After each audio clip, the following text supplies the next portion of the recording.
Dear students, physics के online portal पर एक बार आपका फिर से स्वागत है। जैसा कि हमने लास्ट क्लास में इस पर्टिकुलर टॉपिक अध्रुवीय परावैद्युत पदार्थ तक हमने समझ लिया था। आज के लेक्चर में हम पढ़ेंगे, यहाँ पे हमने इसे दिखाया है, जो भी टॉपिक्स आज कवर किए जाएंगे इन दिस लेक्चर वो ये हैं। टोटल 14 टॉपिक्स हैं, इन्हें हम देखेंगे। पहला टॉपिक ध्रुवण, नेक्स्ट रेखीय समदैशिक परावैद्युत पदार्थ, फिर ध्रुवण सदिश के बारे में, एक सदिश राशि होती है ये, इसके बारे में हम समझेंगे, इंपॉर्टेंट होता है ये। फिर इसके अंतर्गत ही आएगा एक भौतिक राशि जो वैद्युत प्रवृत्ति होती है, इसको काई ई से दर्शाते हैं। ये काई लिखा गया है, देखिए काई कैसे लिखते हैं मैं अभी आपको बताता हूँ। ये एक्चुअली काई है, एक्स ना समझे इसे, ये क्या है काई।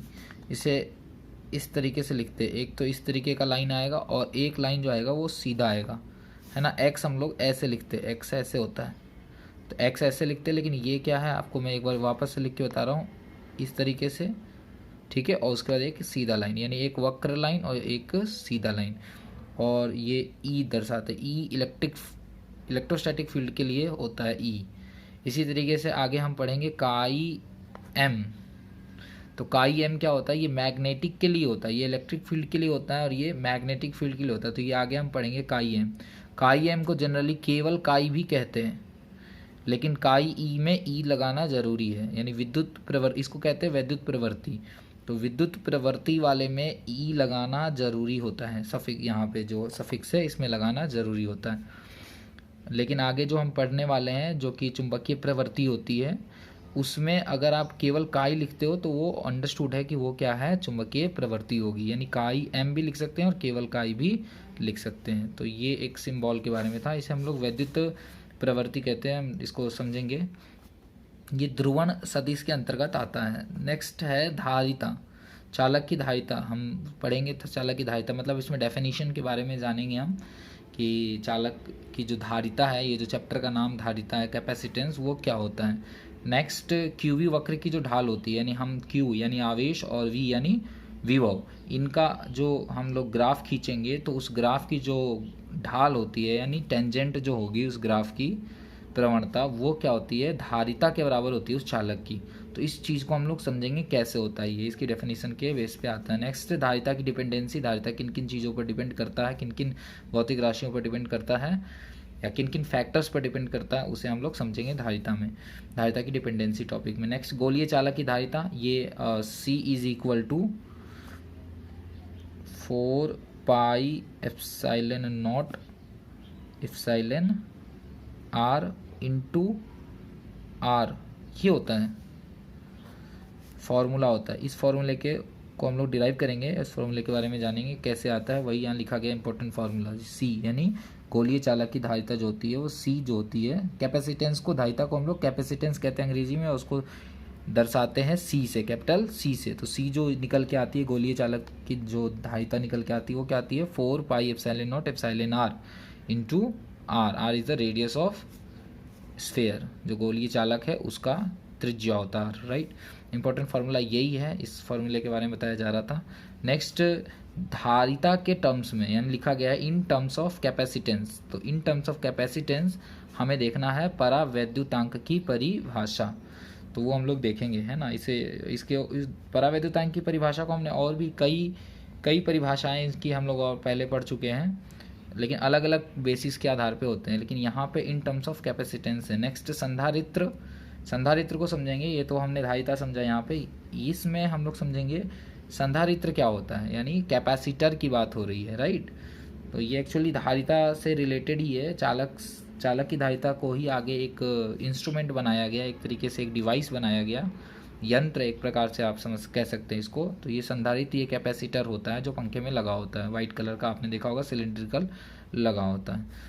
वो पैरेलल प्लेट कैपेसिटर PPC होता है, जिसकी थोड़ी सी चर्चा मैंने पिछले लेक्चर में किया भी था। नेक्स्ट संधारित्र का सिद्धांत, यानी जो ये मशीन है, इस मशीन का क्या सिद्धांत है। मशीन है तो किसी न किसी सिद्धांत पे बेस्ड होगा वो, तो किस सिद्धांत पे आधारित है ये संधारित्र जो बनाया गया है, तो इसका डिटेल डिस्कशन करना है काफ़ी। इस पूरे जो हमने आज के लेक्चर में सबसे ज़्यादा लंबा डिस्कशन होने वाला है, वो डिटेल डिस्कशन होगा संधारित्र के सिद्धांत के बारे में। नेक्स्ट इंपॉर्टेंट फार्मूला, इससे रिलेटेड फार्मूला, और फिर लास्ट में संधारित्र कितने प्रकार के होते हैं उसको हम लोग समझेंगे, कौन कौन से होते हैं और कौन कौन से हमें पढ़ने हैं, इसके बारे में हम लोग देखेंगे। हाँ, तो पहला टॉपिक है ध्रुवण। देखिए ध्रुवण क्या होता है।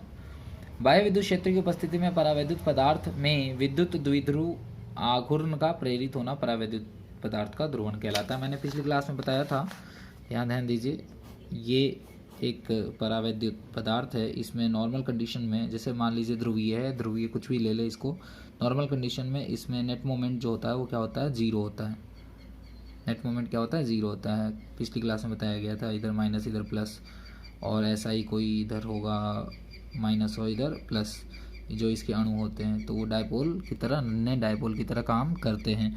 तो इसके डायपोल मोमेंट को ये कैंसिल कर देता है। औसतन इसका क्या होता है, नॉर्मल कंडीशन में जीरो होता है। लेकिन जब इसको इलेक्ट्रिक फील्ड में रख देते हैं तो इलेक्ट्रिक फील्ड क्या करता है, इलेक्ट्रिक फील्ड की प्रॉपर्टी आपको पता है। इलेक्ट्रिक फील्ड क्या करता है, सभी के सभी जितने भी अणु इसके अंदर होते हैं जो डायपोल की तरह व्यवहार करते हैं, उन सभी डायपोल को, जो डायपोल के डायपोल मोमेंट्स हैं उनको अपनी दिशा में कर लेता है, जिससे क्या होता है, इसमें एक नेट मोमेंट उत्पन्न हो जाता है। तो ये जो क्रिया है इलेक्ट्रिक फील्ड में रखने पर, परावैद्युत पदार्थ को इलेक्ट्रिक फील्ड में रखने पर, इसमें जो मोमेंट, अब जीरो तो है नहीं, अब क्या है, कुछ मोमेंट मिलेगा। लाइक जो भी इसमें मोमेंट होगा, जैसे विद्युत द्विध्रुव आघूर्ण को हम लोग पी से दर्शाते हैं, तो जितना भी नया पी नेट मिलेगा ये आखिरकार किस प्रक्रिया के कारण हो रही है, तो जिस प्रक्रिया के कारण हो रही है, इसी घटना का नाम क्या है, ध्रुवण है। यानी ये जो फेनोमेना है, ये जो विद्युत द्विध्रुव आघूर्ण जो प्रेरित हो रही है, इसी फेनोमेना को, इसी घटना को हम क्या कहते हैं, ध्रुवण कहते हैं। मैं एक बार फिर से कह रहा हूँ, देखिए बाह्य विद्युत क्षेत्र की उपस्थिति में परावैद्युत पदार्थ में विद्युत द्विध्रुव आघूर्ण का प्रेरित हो जाना, यानी इस घटना, ये कोई भौतिक राशि नहीं, ये घटना है, घटना को क्या कहते हैं हम लोग, परावैद्युत पदार्थ का ध्रुवण कहते हैं। ध्रुवण आपको बाद में समझ में आ गया। चलिए आगे बढ़ते हैं। नेक्स्ट टॉपिक जो हमारा था क्या, रेखीय समदैशिक परावैद्युत पदार्थ। तो नेक्स्ट टॉपिक है रेखीय समदैशिक परावैद्युत पदार्थ। देखिए वे पदार्थ, यहाँ लिखा गया है, वे पदार्थ जिनमें प्रेरित विद्युत द्विध्रुव आघूर्ण बाह्य विद्युत क्षेत्र के समानुपाती तथा उसके अनुदिश हो, उसे रेखीय समदैशिक पदार्थ कहते हैं। देखिए अगर ए जो है, कोई भौतिक राशि ए है, वो बी के समानुपाती है, तो हम लोग यहाँ पे क्या कहते हैं कि ये जो प्रॉपर्टी है वो लीनियर प्रॉपर्टी है, यानी रेखीय प्रॉपर्टी है। यानी रेखीय शब्द इसके लिए यहाँ पे आया है। अब क्या है, सपोज करिए ये हमारे पास एक मटेरियल है, राइट, और कैसा मटेरियल है, परावैद्युत पदार्थ है ये। तो परावैद्युत पदार्थ है तो इसमें ध्रुवण का गुण होगा ही। ध्रुवण का गुण, यानी ध्रुवण एक गुण होता है, घटना होता है। मैंने आपको बताया क्या होता है कि जब विद्युत क्षेत्र में ऐसे पदार्थों को रखा जाता है, पहले तो इसका मोमेंट जीरो होता है, लेकिन जब विद्युत क्षेत्र में ऐसे पदार्थों को रखा जाता है तो इसका नेट मोमेंट कुछ मिलने लग जाता है, उस घटना को ध्रुवण कहते हैं। अब सपोज करिए पहले इसमें क्या है, जीरो है, मैंने 10 यूनिट इसमें क्या किया, हमने 10 यूनिट इलेक्ट्रिक फील्ड अप्लाई किया, तो उससे अब जो इसमें मोमेंट आया, उत्पन्न हुआ, मान लीजिए सपोज करिए 2 यूनिट उत्पन्न हुआ। फिर मैंने 10 से कर दिया इसको 20 यूनिट, मतलब विद्युत क्षेत्र को हमने जो एक्सटर्नल फील्ड लगा रहे थे उसको हमने 10 से 20 कर दिया, बढ़ा दिया, उसको जस्ट डबल कर दिया, पावरफुल फील्ड लगा रहे हैं अब। तो अब जो इसमें मोमेंट पैदा हो रहा है वो 2 के बजाय कितना हो रहा है, 4 यूनिट हो रहा है अब। फिर हमने 20 से क्या कर दिया, 30, यानी 1.5 गुना हमने बढ़ा दिया। 20 से 30 यानी 1.5 गुना बढ़ा दिया। यानी जो स्टार्टिंग के रेस्पेक्ट में अगर बात करें, स्टार्टिंग के जो फील्ड थी उसके रेस्पेक्ट में बात करें तो हमने 3 गुना बढ़ा दिया। तो अब जो हमारा मोमेंट, ये इलेक्ट्रिक फील्ड को बढ़ा रहे हैं हम, तो इलेक्ट्रिक फील्ड के बढ़ाने से क्या होता है, इलेक्ट्रिक फील्ड की इंटेंसिटी बढ़ाने से क्या होता है, ध्रुवण की जो पोलराइजेशन, यानी पी नेट जो है, पोलराइजेशन क्या कहते हैं इसे, विद्युत द्विध्रुव आघूर्ण। तो विद्युत द्विध्रुव आघूर्ण की जो मात्रा है वो भी अब क्या हो जाएगी, 3 टाइम्स, इनिशियल जो था हमारा 2 उसका 3 टाइम्स हो जाएगा, यानी 6 यूनिट अगर हो रहा है। ऐसा अगर किसी मटेरियल में ऐसा हो रहा है तो आप देख रहे हैं कि इलेक्ट्रिक फील्ड, जैसे जैसे इलेक्ट्रिक फील्ड की इंटेंसिटी बढ़ रही है जिस रेशियो में, उसी रेशियो में हमारा विद्युत द्विध्रुव आघूर्ण भी बढ़ रहा है। यानी P जो है वो समानुपाती हो रहा है किसके, E के। जिस मटेरियल में, तो जिस मटेरियल में ये प्रॉपर्टी पाई जाती है, ऐसा सभी मटेरियल में नहीं होता है। जैसे ये अगर कोई परावैद्युत पदार्थ है, लेकिन परावैद्युत पदार्थ होने के बाद यानी इसमें ध्रुवण तो होगा, यानी इलेक्ट्रिक फील्ड आएगा तो पी तो क्रिएट होगा, पी यानी द्विध्रुव आघूर्ण तो क्रिएट होगा। लेकिन अगर ये ऐसा नहीं रहता है, मतलब ये इस रूल को फॉलो नहीं करता है कि 10 से 20 किया तो इसमें 2 से 4 नहीं हो रहा है, 2 से 3 हो रहा है, यानी इस रूल को अगर ये फॉलो नहीं कर रहा है, यानी पी जो है इलेक्ट्रिक फील्ड के आने से पी मिल तो रहा है लेकिन पी ई के समानुपाती अगर नहीं हो रहा तो फिर इस पदार्थ को हम रेखीय समदैशिक पदार्थ नहीं कहेंगे, क्योंकि ये रेखीय यानी लीनियर प्रॉपर्टी को फॉलो नहीं कर रहा है। आपको समझ में आ गया होगा। रेखीय समदैशिक परावैद्युत पदार्थ किसे कहते हैं? वो जो रेखीय रूप से यानी समान दिशा, समदैशिक यानी जिस दिशा में इलेक्ट्रिक फील्ड जिस हिसाब से, जिस रेशियो से इलेक्ट्रिक फील्ड में इंक्रीमेंट और डिक्रीमेंट हो, उसी हिसाब से डायपोल मोमेंट में भी इंक्रीमेंट और डिक्रीमेंट हो, यानी जो पी है वो समानुपाती किसके हो? ई के हो। अगर ऐसा किसी पदार्थ में हो रहा है, ऐसी प्रॉपर्टी किसी पदार्थ में देखने को मिल रही है, तो उस पदार्थ को हम क्या कहेंगे? रेखीय समदैशिक परावैद्युत पदार्थ कहेंगे। नेक्स्ट टॉपिक है हमारा ध्रुवण सदिश। तो ध्रुवण सदिश क्या होता है? कुछ नहीं होता है, समझिए, बहुत ही सिंपल है, ये समझ चुके हैं आप ऑलरेडी। आपने देखा कि रेखीय समदैशिक परावैद्युत पदार्थ में इलेक्ट्रिक फील्ड की इंटेंसिटी बढ़ाने पर उसी रेशियो में उसमें जो उत्पन्न होता है क्या? विद्युत द्विध्रुव आघूर्ण जो उत्पन्न होता है उसके समानुपाती होता है, विद्युत क्षेत्र के क्या होता है? समानुपाती होता है रेखीय समदैशिक विद्युत परावैद्युत पदार्थ में। तो ये जो उत्पन्न हुआ, ये जो भौतिक राशि उत्पन्न हुई, इसी भौतिक राशि को, इसी पी को हम क्या कहते हैं? ध्रुवण सदिश कहते हैं। इसी पी को हम कहते हैं ध्रुवण सदिश। ठीक है, और पी से क्यों दर्शा रहे हैं? ध्यान दीजिए, एक्चुअली में ध्रुवण सदिश क्या है, ध्यान से अगर आप समझ रहे होंगे तो ध्रुवण सदिश क्या है? बेसिकली ये विद्युत द्विध्रुव आघूर्ण ही है, और विद्युत द्विध्रुव आघूर्ण यानी इलेक्ट्रिक डायपोल मोमेंट को पी से तो दर्शाती है और वो एक सदिश राशि होती है, तो इसलिए इसको, और ये ध्रुवण की घटना यहाँ पे हो रही है, इसलिए इसका नाम क्या है? ध्रुवण सदिश कहते हैं इसको। नेक्स्ट जो हमारा थर्ड टॉपिक हो गया, नेक्स्ट टॉपिक है वैद्युत प्रवृत्ति। अब समझिए वैद्युत प्रवृत्ति, जिसके बारे में मैंने इंट्रोडक्टरी पार्ट में डिस्कस किया था, इसको काई ई से दर्शाते हैं। तो देखिए ये क्या होता है, आपने देखा पी समानुपाती होता है ई के, और आपको पता है कि जब भी समानुपातीय चिन्ह हटता है, बराबर समानुपातीय चिन्ह हटाकर हम लोग बराबर का चिन्ह यूज करते हैं, तो एक कांस्टेंट फैक्टर यहाँ आता है, तो ई तो ऐसे ही रहेगा, यहाँ पे कांस्टेंट फैक्टर आता है, वही कांस्टेंट फैक्टर यहाँ पे आता है काई ई, जो मैंने यहाँ पे बताया था, तो काई ई आता है। ये एक प्रॉपर्टी हो गई, एक फॉर्मूला हो गया, P is equal to chi E into ई। ये काई ई जो है, इसी को हम लोग कहते हैं क्या? वैद्युत प्रवृत्ति। क्लियर है? यहाँ पे देख सकते हैं आप, लिखा गया है रेखीय समदैशिक परावैद्युत पदार्थों के लिए ध्रुवण सदिश यानी P वेक्टर जो है वो विद्युत क्षेत्र सदिश ई वेक्टर के समानुपाती होता है, यानी पी वेक्टर समानुपाती ई वेक्टर, तो P vector is equal to chi E into E vector, right. और ये जो समानुपातीय नियतांक है ये काई ई, इसी को हम लोग कहते हैं, देखिए लिखा गया है काई ई को पदार्थ की वैद्युत प्रवृत्ति, इसको हम लोग अंग्रेजी में कहते हैं इलेक्ट्रिकल ससेप्टेंस, इलेक्ट्रिकल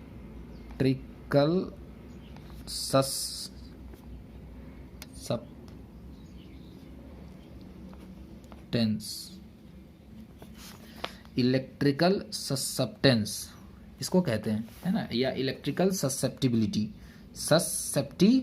इस तरीके से हम लोग इसको कहते हैं विद्युत प्रवृत्ति। ये ज़्यादा इंपॉर्टेंट नहीं है, लेकिन आगे चल के हम लोग देखेंगे मैग्नेटिक ससेप्टेंस यानी मैग्नेटिक ससेप्टिबिलिटी जो होती है वो कुछ ज़्यादा ही इंपॉर्टेंट होती है, उसके बारे में हमें डिटेल में डिस्कशन करना है, और एग्ज़ाम में उस पर्टिकुलर टॉपिक को काई एम को काफ़ी बार पूछा जाता है। इलेक्ट्रिकल ससेप्टेंस पे सवाल अभी तक नहीं आए हैं। और ये ध्यान रखिएगा, यह परावैद्युत पदार्थ की ध्रुवता का मापक है, और यह विमाहीन राशि होती है। याद रखिएगा, जो काई ई की बात कर रहे हैं हम लोग, काई ई क्या होती है? ये डायमेंशनलेस क्वांटिटी होती है, विमाहीन राशि होती है, और ये किसको मीज़र करता है? ये तो ये मीज़र करता है ध्रुवता को, उस पदार्थ की ध्रुवता यानी टेंडेंसी को मीज़र करता है कि कौन से पदार्थ में कितना ज़्यादा ध्रुवण उत्पन्न हो सकता है इलेक्ट्रिक फील्ड के आने से। इसको आप समझिए थोड़ा डिटेल में। देखिए, अगर A समानुपाती है B के, तो A बराबर समानुपाती चिन्ह हटाया तो हमने लगाया कोई कांस्टेंट फैक्टर K और इंटू B। अब ए की वैल्यू क्या होगी, ए की वैल्यू बी पर डिपेंड करेगी, लेकिन बी पर तो करेगी लेकिन के पर भी तो कर रही है। सपोज करिए किसी मटेरियल के लिए के का मान जो है वो क्या है, कम है, तो बी अगर थोड़ा ज़्यादा भी होगा लेकिन अगर ये कम है तो ए की वैल्यू कम ही मिलेगी, बहुत ज़्यादा नहीं मिलेगी। लेकिन अगर बी की वैल्यू कुछ है और के की वैल्यू क्या है, थोड़ा सा ज़्यादा है, पहले से ज़्यादा है, तो अब जो वैल्यू के बी मिलेगी, यानी ये ज़्यादा है और ये भी कुछ इनकी इसकी अपनी कुछ वैल्यू है, तो अब जो वैल्यू मिलेगी वो पहले से तो ज़्यादा मिलेगी, यानी ए की वैल्यू अब ज़्यादा मिलेगी। तो आप समझिए यहाँ पे क्या है, P इजिकल टू काई ई, यानी किसी मटेरियल के लिए अगर काई ई की वैल्यू अगर कम है तो यानी उसमें ध्रुवण सदिश जो उत्पन्न हो रहा है, यानी विद्युत द्विध्रुव आघूर्ण जो उत्पन्न हो रहा है वो कम होगा। ई जो है वो है, लेकिन काई ई पर ये पी जो है वो काई ई पर डिपेंड कर रहा है, ये जो पी है वो काई ई पर डिपेंड कर रहा है। किसी मटेरियल के लिए काई ई कम होती है, किसी मटेरियल के लिए काई ई ज़्यादा होती है। जिस मटेरियल के लिए काई ई कम होती है उसमें ध्रुवण कम उत्पन्न होगा, और जिस मटेरियल के लिए काई ई की वैल्यू ज़्यादा होती है उसमें ध्रुवण ज़्यादा होगा। आप इसको समझ सकते हैं, नॉर्मल सा मल्टीप्लिकेशन फैक्टर है। तो इस तरह से आपने देखा कि ये जो काई ई क्या है, किसी पदार्थ के ध्रुवण को बता रहा है, यानी ध्रुवता का मापक है। इस लाइन को आप समझ गए होंगे। यह परावैद्युत पदार्थ, यह है यानी काई ई परावैद्युत पदार्थ की ध्रुवता का मापक है और यह विमाहीन राशि है। तो हमने ये टॉपिक कंप्लीट कर लिया अभी, 1 2 3 4। नेक्स्ट है चालक की धारिता। चालक की धारिता नेक्स्ट टॉपिक है। देखिए, किसी चालक को कुछ आवेश देने पर उसकी स्थितिज ऊर्जा में वृद्धि होती है। ये क्यों होती है मैं अभी समझाऊंगा आपको। और इस कारण से अगर स्थितिज ऊर्जा पोटेंशियल एनर्जी बढ़ेगी तो ऑब्वियस ही बात है उसमें उसके पोटेंशियल में भी वृद्धि होगी, फलतः उसके विभव में भी उसी अनुपात में वृद्धि हो जाती है। अब ये थोड़ा सा समझना होगा, काफ़ी इसको डिटेल में समझना होगा चालक की धारिता को। देखिए, ये देखिए, सपोज करिए ये एक चालक है, ये जो गोल दिख रहा है एक गोलीय चालक है, इसको हमने चार्ज दिया है। सबसे पहले हमने एक प्लस चार्ज दिया है इसको, इसने इसको ले लिया।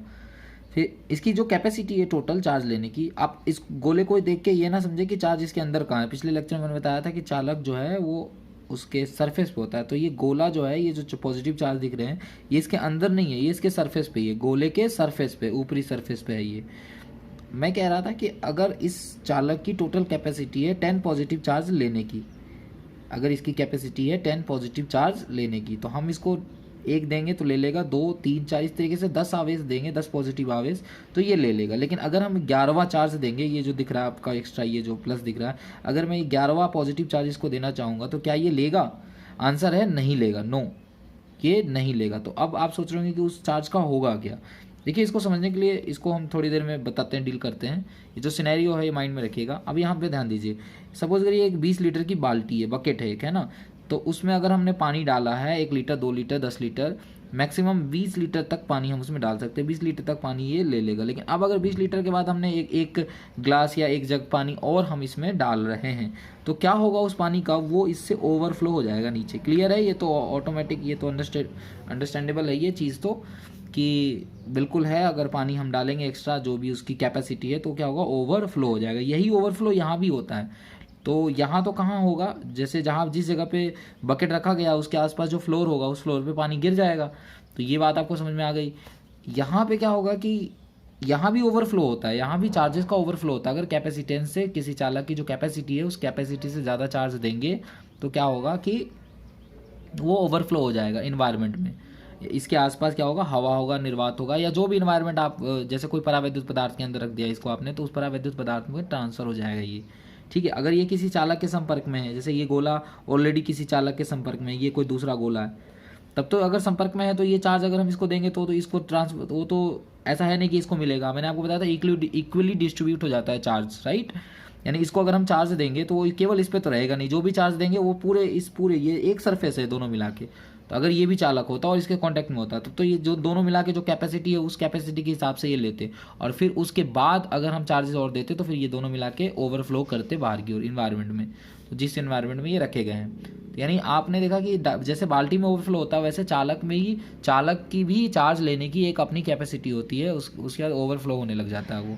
तो ओवरफ्लो कैसे होता है, वो ओवरफ्लो से हमारा क्या मतलब है, उसको हम लोग थोड़ा सा डिटेल में समझते हैं।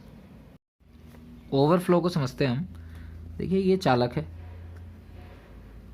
अब ये जो हमने पॉजिटिव चार्ज हम देने की जो बात कर रहे थे, पहले आप ये समझिए कि हम पॉजिटिव चार्ज किसी को देते नहीं हैं, इसके बारे में मैंने आपको बता रखा था पिछले जो हमारा वीडियो था, पुराना वीडियो, फर्स्ट वीडियो जो था, उसमें बता रखा था मैंने कि चार्जेस दो प्रकार के होते हैं, पॉजिटिव और नेगेटिव, लेकिन दोनों चार्जेस का कारण इलेक्ट्रॉन ही होता है। यानी हम पॉजिटिव चार्ज किसी चालक को एक्चुअली में नहीं देते, ये तो कहने की बात है।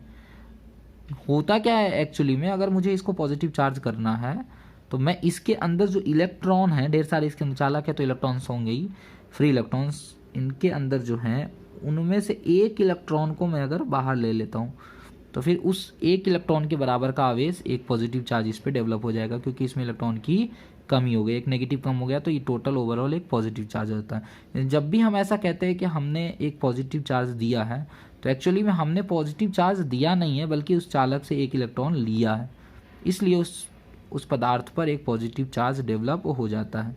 तो एक इलेक्ट्रॉन को हमने उस पदार्थ से लेना, एक इलेक्ट्रॉन को किसी पदार्थ से लेना एक्चुअली में उस पदार्थ को एक पॉजिटिव चार्ज देने के बराबर है। अब जैसे सपोज करिए, अगर हमने, जैसा कि मैंने बताया था यहाँ पे कि 10 पॉजिटिव चार्ज की कैपेसिटी जो है, इसकी कैपेसिटी और 10 है, तो 10 जो इसके पॉजिटिव चार्ज लेने की कैपेसिटी है, हमने 10 चार्ज इसको जब हमने 10 पॉजिटिव दे दिया है टोटली, यानी 10 इलेक्ट्रॉन्स इनमें से जब हमने निकाल लिया है, तब क्या होगा, अब क्या और ये इलेक्ट्रॉनों को निकलने देगा, सवाल ये है। और ये इलेक्ट्रॉनों को निकलने नहीं देगा। अब ये इलेक्ट्रॉनों को क्यों नहीं निकलने दे रहा होगा वो आप समझ सकते हैं। देखिए, अगर इलेक्ट्रॉन, हमने पहला इलेक्ट्रॉन जब इसमें से हमने निकाला तो ये क्या हो गया, पॉजिटिव चार्ज हो गया। अब इसके अंदर मैं गया सेकेंड चार्ज इसको पॉजिटिव देने, अर्थात इसमें से सेकेंड इलेक्ट्रॉन निकालने में गया। तो सेकेंड इलेक्ट्रॉन जब मैं इसमें से निकालने जा रहा हूँ तो ये पहले क्या था, न्यूट्रल था, तो न्यूट्रल था तो एक इलेक्ट्रॉन इसने निकालने दिया, लेकिन अब क्या, ये न्यूट्रल नहीं है बल्कि पॉजिटिव चार्ज डेवलप हो चुका है। एक इलेक्ट्रॉन निकाल लेने के बाद ये पॉजिटिव चार्ज इस पर डेवलप हो चुका है। वो पॉजिटिव चार्ज और जो नेगेटिव चार्ज इलेक्ट्रॉन जो है वो नेगेटिवली चार्ज होता है, उसको मैं निकालने जा रहा हूँ, तो ये पॉजिटिव चार्ज उस नेगेटिव चार्ज को अट्रैक्ट कर रहा होगा, यानी अंदर एक अट्रैक्शन फोर्स होगा। लेकिन फिर भी मैंने एक्स्ट्रा कार्य करके, एक्स्ट्रा एफर्ट लगा के, यानी वर्क डन यहाँ पे हो रहा है। आप समझ रहे हैं कि अगर किसी चालक को हमें क्या करना है, चार्ज करना है, यानी चार्ज देना है, तो वहाँ पे एफर्ट लगाना पड़ता है, काम करना, कार्य करना पड़ता है। जैसे कि यहाँ पे लिखा भी गया था, देखिए, किसी चालक को कुछ आवेश देने पर उसकी स्थितिज ऊर्जा में वृद्धि होती है। ब्रैकेट में लिखा गया है, समझिए, क्योंकि आवेशन की प्रक्रिया में कार्य करना पड़ता है। लिखा गया है आवेशन की प्रक्रिया में, यानी चार्ज जब देते हैं किसी पर्टिकुलर चालक को, हम चार्ज करते हैं, तो ये चार्ज करना है, मतलब उसमें से इलेक्ट्रॉन को बाहर निकालना, तो ये प्रोसेस फ्री में नहीं होती, इसमें क्या कार्य करना, एफर्ट लगाना पड़ता है। आप समझ रहे होंगे कि एफर्ट क्यों लगाना पड़ता है। अब जैसे, अब अगर हमने 2 इलेक्ट्रॉन निकाल लिए तो अब ये 2 पॉजिटिव चार्ज हो गया। अब जब हम तीसरे इलेक्ट्रॉन को लेने जाएंगे तब तो स्ट्रॉन्ग फोर्स, और पहले तो एक ही था पॉजिटिव, अब 2 फोर्स है, अब 2 पॉजिटिव उस इलेक्ट्रॉन पे फोर्स लगा रहे होंगे जिसको आप निकालने जा रहे हो, तो अब तो आपको और भी ज़्यादा कार्य करने की ज़रूरत होगी।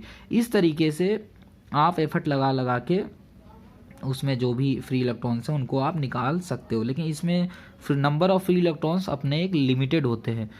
इलेक्ट्रॉन्स अनलिमिटेड होते हैं, लेकिन फ्री इलेक्ट्रॉन्स जो कि आउटर मोस्ट ऑर्बिट में होते हैं और जिनको निकाला जा सकता है, उनकी संख्या एक लिमिटेड संख्या होती है, राइट। तो उनको हम लोग एक लिमिट में ही निकाल सकते हैं, तो चाहे जितना भी कार्य करना होगा, है ना। तो इस तरीके से टोटल सपोज करिए कि 10 इलेक्ट्रॉन इसमें से निकाले जा सकते थे, फ्री इलेक्ट्रॉन्स थे, तो 10 इसमें से निकाले गए, तो इस तरीके से टोटल इसके पास 10 पॉजिटिव चार्ज आ गया। अब क्या होगा, ओवरफ्लो को मैं समझा रहा था। देखिए,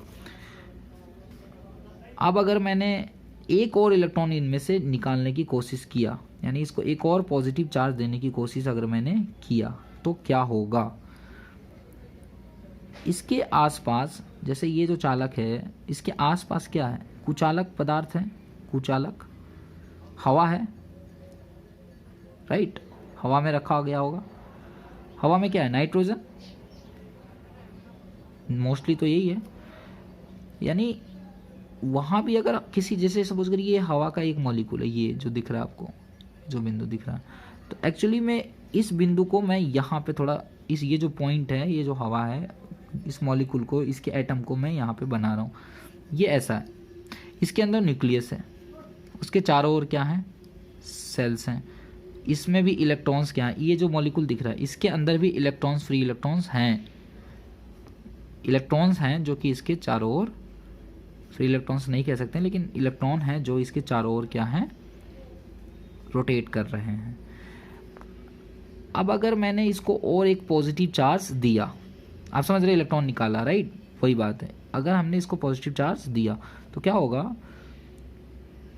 ये जो इलेक्ट्रॉन है, ये जो इलेक्ट्रॉन है, इसके अंदर जो इलेक्ट्रॉन है वो नेगेटिवली चार्ज है और वो इसके नज़दीक में, तो अब ये इस पर इतना ज़्यादा पॉजिटिव चार्ज हो गया, इतना ज़्यादा ये पॉजिटिव चार्ज हो गया, ये पावरफुल हो गया कि ये इस इलेक्ट्रॉन जो कि नेगेटिवली चार्ज है, यानी ये नेगेटिव है और ये पॉजिटिव है, तो ये इसको क्या करेगा, अपनी ओर खींच लेगा। यानी ये क्या करेगा, बगैर आसपास इसके इन्वायरमेंट में जो उपस्थित है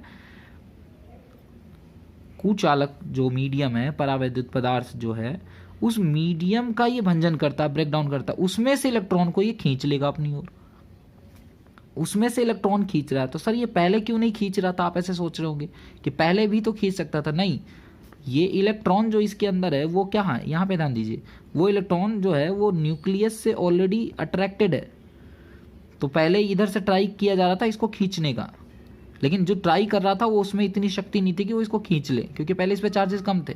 लेकिन जब ये अपनी लिमिट काफ़ी ज़्यादा, अपनी लिमिट पे जब ये लिमिटेड हो चुका है, अपनी लिमिट क्रॉस कर चुका है, इस पर जब हमने जो भी इसकी कैपेसिटी थी उस कैपेसिटी से ज़्यादा चार्ज जब हमने इसको दिया, तब ये इतना ज़्यादा पावरफुल हो जाएगा कि अब ये इलेक्ट्रॉनों को खींच लेगा। नहीं, ये वाला जो अंदर की ओर ये जो फोर्स लग रहा है वो फोर्स कमज़ोर पड़ जाएगा और ये फोर्स पावरफुल हो जाएगा, तो ये अपनी ओर इसको खींच लेगा। इस प्रक्रिया को कहते हैं हम लोग भंजन। भंजन यानी ब्रेक हो जाना, एक तरीके से इलेक्ट्रॉन किसी बगल के किसी एनवायरनमेंट के दूसरे अणु के इलेक्ट्रॉन को खींच लेना, यानी ब्रेक डाउन कर देना, उसको तोड़ देना, तो ये ब्रेक डाउन कहलाता है। और अब आपने देखा, ओवरफ्लो को समझ गए होंगे आप। अब आपने देखा कि अब जब ये इलेक्ट्रॉन इसके अंदर आ जाएगा, तो हमने तो सोचा था कि हमने इसको 11 पॉजिटिव चार्ज दिया, लेकिन इसने एक इलेक्ट्रॉन एक्चुअली में इलेक्ट्रॉन ले लिया, तो इलेक्ट्रॉन ले लिया तो एक माइनस आ गया इसके पास, तो नेट जो हो गया वो इसके पास 10 पॉजिटिव ही रह गया। यानी हमने जो इसको दिया वो क्या हो गया, वो चार्ज 10, हमने तो एक एक्स्ट्रा दिया लेकिन इसके पास 10 के 10 ही रह गया, और जो एक तरीके से पॉजिटिव चार्ज हमने इसको दिया वो बाहर ट्रांसफर हो गई। कैसे, इसका इलेक्ट्रॉन जो है वो बाहर इसमें आ गया, तो ये क्या हो गया, पॉजिटिवली चार्ज हो गया। तो इस तरीके से इसका जो चार्ज हम इसको एक्स्ट्रा चार्ज देते हैं, इसकी कैपेसिटी से ज़्यादा, वो बाहर चला जाता है। और हम फिर नेक्स्ट एक देंगे और तो फिर वही प्रक्रिया होगी, फिर नेक्स्ट देंगे वही प्रक्रिया होगी। इस तरीके से जो भी चार्ज हम देंगे बाहर जाता जाएगा। ठीक उसी तरीके से जैसे बकेट में 20 लीटर पानी डाला, हमने 1 लीटर पानी और डाला इसमें, तो हम तो सोच रहे हैं कि हमने 21 लीटर पानी डाला, लेकिन नहीं, 1 लीटर पानी बाहर चला गया। उसी तरीके से इसकी कैपेसिटी 10 लेने की है और हमने 10 से 11 दिया, तो 11 अगर देंगे तो एक्स्ट्रा जो 1 हो जाएगा वो क्या करेगा, इन्वायरमेंट के किसी इलेक्ट्रॉन को खींच लेगा, और इलेक्ट्रॉन को खींचेगा तो उसमें इलेक्ट्रॉन की कमी हो जाएगी, जिससे खींचा है तो वो पॉजिटिव चार्ज हो जाएगा। नहीं, हमने ट्रांसफ़र इसको किया था लेकिन वो एक्चुअली में इन्वायरमेंट को मिल गया। ओके स्टूडेंट्स, आपको समझ में आ गया होगा कि किसी भी चालक को हम एक लिमिट तक, उसकी एक कैपेसिटी तक ही चार्ज कर सकते हैं। एक कैपेसिटी के बाद वो क्या करता है, अपने आसपास उपस्थित जो माध्यम है, जो मीडियम है, परावैद्युत पदार्थ हो सकते हैं, कुचालक पदार्थ, उनका क्या स्टार्ट कर देता है, भंजन स्टार्ट कर देता है, और ये ब्रेकडाउन की प्रक्रिया स्टार्ट हो जाती है यदि हम किसी चालक को उसकी कैपेसिटी से ज़्यादा चार्ज करने की कोशिश करते हैं।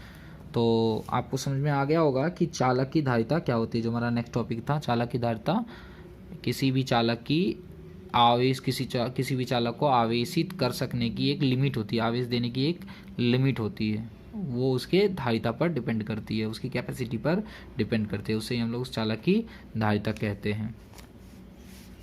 यहाँ लिखा गया है, किसी चालक को कुछ आवेश देने पर उसकी स्थितिज ऊर्जा में वृद्धि होती है और फलतः उसके विभव में भी उसी अनुपात में वृद्धि हो जाती है। ये कैसे, देखिए फॉर्मूला होता है स्थितिज ऊर्जा का, U = Q × V। U होता है स्थितिज ऊर्जा और Q होता है आवेश और V होता है विभव। तो यहाँ से U जो है वो समानुपाती है V के, यानी अगर पोटेंशियल एनर्जी बढ़ेगी तो पोटेंशियल भी बढ़ेगा। तो विभव यहाँ से क्या हो रहा है, बढ़ रहा है। कब, जब हम लोग किसी चालक को हम लोग जब आवेश दे रहे हैं, यानी इसको चार्ज कर रहे हैं, आवेश दे रहे हैं, तो ये जो आवेशन की प्रक्रिया है, चार्जिंग जिसे कहते हैं, आवेशन यानी चार्जिंग। तो अगर हम चार्जिंग कर रहे हैं, तो चार्जिंग करना मतलब आवेश देना, अगर इसको हम लोग कर रहे हैं तो इसमें क्या हो रहा है, इसकी पोटेंशियल एनर्जी यानी इसकी स्थितिज ऊर्जा बढ़ रही है। वो क्यों बढ़ रही है, आपको पता है चार्जिंग की जो प्रक्रिया होती है वो फ्री में नहीं होती है, इसमें क्या होता है, स्टेप वाइज प्रक्रिया होती है, इलेक्ट्रॉन स्टेप वाइज निकाले जाते हैं। तब ये चार्ज होता है। तो वो फ्री में निकलते नहीं हैं, वो निकालने में यहाँ पे मेहनत करना पड़ता है, कार्य करना पड़ता है। तो जो वर्क डन हम करते हैं वही वर्क डन इसके अंदर स्टोर हो जाता है, किस रूप में? पोटेंशियल एनर्जी के रूप में, स्थितिज ऊर्जा के रूप में। इस तरीके से अगर ये चार्ज नहीं है तो इसकी पोटेंशियल एनर्जी कम है, अगर ये चार्ज हो गया है तो इसकी पोटेंशियल एनर्जी ज़्यादा है। अगर U ज़्यादा होगा, पोटेंशियल एनर्जी को U से दर्शाते हैं, अगर U ज़्यादा होगा तो ऑब्वियस सी बात है, आप यहाँ से समझ सकते हैं V भी ज़्यादा होगा। अब क्या करें हम कैपेसिटेंस को बढ़ाने के लिए, यानी धारिता को कैसे बढ़ाया जाए? तो अब सबसे बड़ी बात यह है कि हमें धारिता बढ़ाना क्यों है। सबसे पहले हम ये सोच रहे हैं कि हमें धारिता बढ़ाना क्यों है, क्या करना हमें धारिता बढ़ाकर चालक की। तो इसको भी थोड़ा समझते हैं। देखिए, जैसे 20 लीटर का ये बकेट है, अगर 50 लीटर का बकेट होता तो ज़्यादा पानी आता। अगर ये इस बकेट की कैपेसिटी 20 लीटर ना हो के 50 लीटर होती तो इसमें ज़्यादा पानी आ सकता, इसमें ज़्यादा हम पानी स्टोर कर सकते थे। तो यही बात है, हमें चालक, एक्चुअली में चालक के जरिए हम करते क्या हैं, हम चार्ज को स्टोर करते हैं। चार्ज स्टोर करना मतलब क्या? आपने देखा, चार्ज ज़्यादा करने के लिए ज़्यादा कार्य करना पड़ता है, यानी उसकी पोटेंशियल एनर्जी बढ़ जाती है। उसकी जो पोटेंशियल है, ज़्यादा कार्य करेंगे तो कार्य उसके पोटेंशियल एनर्जी के रूप में स्टोर हो जाता है। यानी अगर चार्ज ज़्यादा होता है तो पोटेंशियल एनर्जी भी ज़्यादा होता है, एनर्जी ज़्यादा होता है। यानी अगर हमें एनर्जी ज़्यादा चाहिए, किसी चालक की एनर्जी हमें क्या चाहिए? ज़्यादा चाहिए, तो हमें उसको ज़्यादा चार्ज करना होगा। और ज़्यादा चार्ज, अगर उसकी कैपेसिटेंस ही कम है तो ज़्यादा चार्ज लेगा ही नहीं। तो इसलिए उसकी कैपेसिटेंस को बढ़ाना ज़रूरी है ताकि वो ज़्यादा चार्ज ले, ताकि वो एनर्जी ज़्यादा स्टोर कर सके। अब आपके माइंड में ये भी आ रहा होगा कि हमें करना क्या है एनर्जी स्टोर करके। जैसे आपको मैं एग्जांपल देता हूँ, एक छोटा सा ऐसा नॉर्मल सा एग्जांपल देता हूँ। सपोज करिए 1000 mAh की बैटरी है, किसी मोबाइल की बात कर रहा हूँ मैं, मोबाइल फ़ोन के 1000 mAh की बैटरी है। तो उसको अगर आप चार्ज करते हो, सपोज करिए वो 24 आवर चलता है, लेकिन अगर 2000 mAh की बैटरी अगर होती है तो उसको अगर आप चार्ज करोगे, सेम फ़ोन और सेम यूज़ कर रहे हो आप, सेम तरीके से जैसा पहले यूज़ कर रहे थे, तो अब वो 24 आवर नहीं चलेगा, 24 आवर से बहुत ज़्यादा चलेगा। 30 घंटे, 35 घंटे, 40 घंटे चल सकता है वो, राइट। आप क्या चाहते हो? आप किसी मोबाइल फ़ोन को बार बार चार्ज करना, हर 2 घंटे पे चार्ज करना चाहते हो, या ऐसा चाहते हो कि एक बार चार्ज कर दिया और काफ़ी महीनों तक चलता रहे? भाई चाहते तो आप ऐसा ही हो ना, कि हम चाहते तो हम ऐसा हैं कि चार्ज कर दे और फिर कभी चार्ज करने की ज़रूरत ही ना पड़े, ऐसा कोई फ़ोन, ऐसा कोई आविष्कार हो जाए ना। तो वही बात है, आपने यहाँ पे समझ लिया कि कैपेसिटेंस बढ़ाने की ज़रूरत क्यों है। हम चाहते हैं कि किसी डिवाइस की एनर्जी ज़्यादा रहे, जिससे वो ज़्यादा टाइम तक यूज़ कर सकें हम लोग, इसलिए चार्ज हम उसको ज़्यादा देना चाहते हैं। और चार्ज ज़्यादा देने के लिए उसकी कैपेसिटी ज़्यादा होनी चाहिए। तो अभी जो हमने डिस्कस किया वो ये डिस्कस किया कि कैपेसिटेंस ज़्यादा होनी चाहिए, किसी भी चार्ज की कैपेसिटेंस ज़्यादा होनी चाहिए। तो हम पूरे चैप्टर में यही बात करेंगे कि कैपेसिटेंस कैसे बढ़ाया जाए। तो हमें चालक की धारिता बढ़ाने की ज़रूरत होती है ना। कैसे धारिता बढ़ाएंगे चालक की, या फिर संधारित्र एक यंत्र होता है जो बनाया जाता है चालकों से, तो उसकी धारिता कैसे बढ़ाएंगे उसका डिस्कशन करेंगे हम बाद में। सबसे पहले अब धारिता की डेफिनेशन और धारिता की जो क्यूबी वक्र की जो ढाल होती है उसे हम लोग समझते हैं। तो देखिए,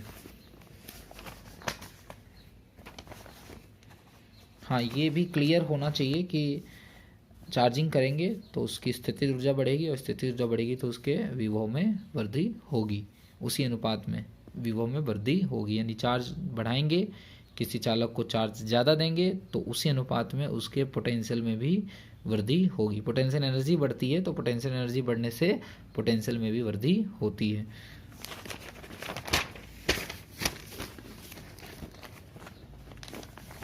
यहाँ देखिए लिखा गया, यदि एक विलगित आइसोलेटेड चालक को Q आवेश देने पर उसके विभव में V वृद्धि होती है। यानी आवेश देते हैं तो पोटेंशियल एनर्जी बढ़ती है, U बढ़ती है, यहाँ बताया गया था U बढ़ती है, और U बढ़ती है तो V भी बढ़ती है।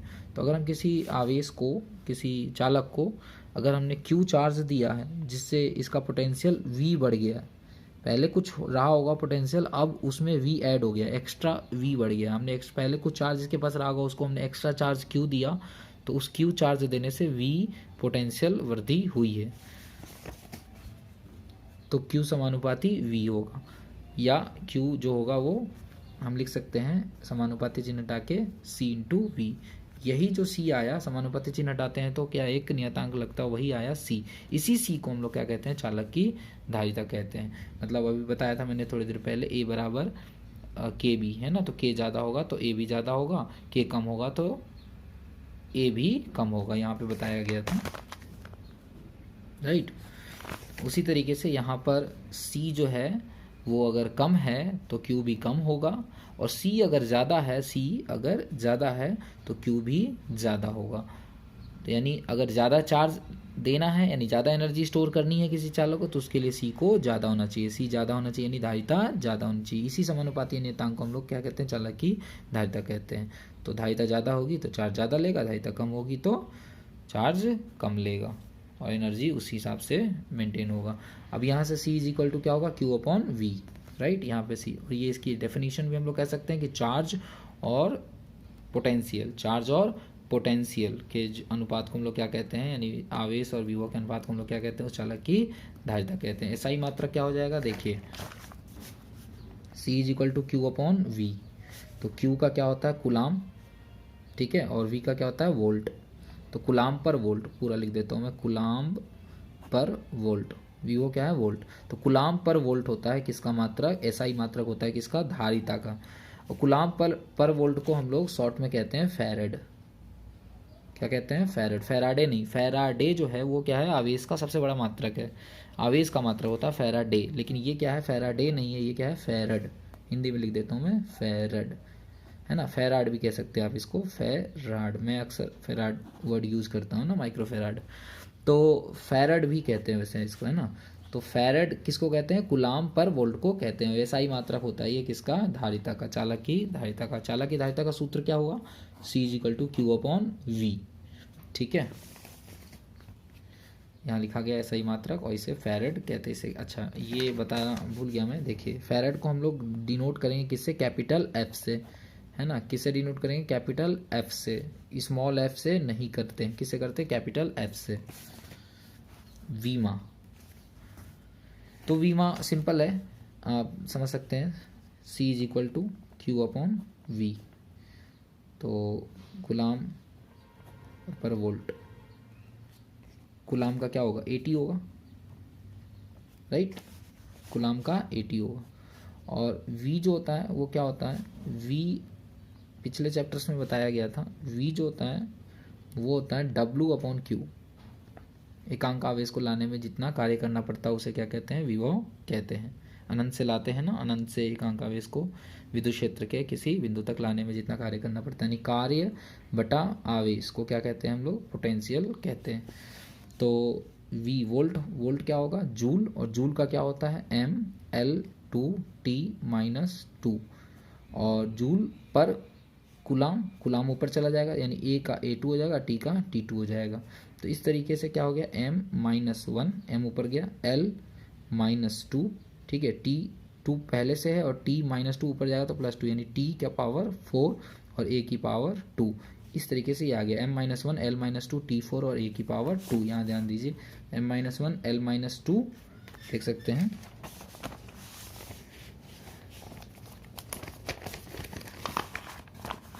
देखिए m-1 ये m है, m-1 L-2 T4 A2, ठीक है। याद नहीं रखते हैं इसको, आप निकाल सकते हैं, ज़रूरत पड़ेगी तो कभी एग्ज़ाम में अक्सर बीमा पूछ दिया जाता है, तो आप ज़रूर नहीं है इसको याद करें, आप इसको निकाल सकते हैं, ठीक है। जैसे मैंने यहाँ पे निकाला q अपॉन v का क्या होता है, w अपॉन q ऊपर चला गया, w क्या है, जूल, जूल का क्या होता है, mL2T-2, इस तरीके से। नेक्स्ट, चालक की धारिता आवेश की उस मात्रा के समान होती है जो चालक के विभव में इकाई वृद्धि कर दे। ये डेफिनेशन भी हम लोग यहाँ से निकाल सकते हैं। आपने देखा q इज इक्वल टू क्या आया, q समानुपाती था v, तो q इज इक्वल टू क्या आया, cv। अब अगर v का मान अगर 1 ले ले, इकाई ले ले, एक ले ले, अगर इसको एकांक की यूनिट ले ले, 1 वोल्ट ले ले, तो q क्या हो जाएगा, c हो जाएगा, क्योंकि v की वैल्यू 1 है, तो 1 सी इंटू ए क्या हो जाएगा सी, तो Q क्या हो जाएगा सी के बराबर। यानी किसी चालक की धारिता को हम कह सकते हैं आवेश के मान को ही हम लोग क्या कहते हैं, नहीं सी जो है वो Q ही तो आया, सी जो है वो Q के बराबर है। यानी किसी चालक की धारिता उस आवेश के मान के बराबर होता है, आवेश की मात्रा के बराबर होता है जो कि उस चालक के विभव में एकांक वृद्धि कर दे। अगर V का मान 1 होगा तो Q को ही C कहते हैं। तो इस तरीके से यहाँ से डेफिनेशन बनाई गई है। चालक की धारिता आवेश की उस मात्रा के समान होती है जो चालक के विभव में इकाई वृद्धि कर दे। अर्थात किसी चालक की धारिता उसके आवेश ग्रहण करने की क्षमता को व्यक्त करती है।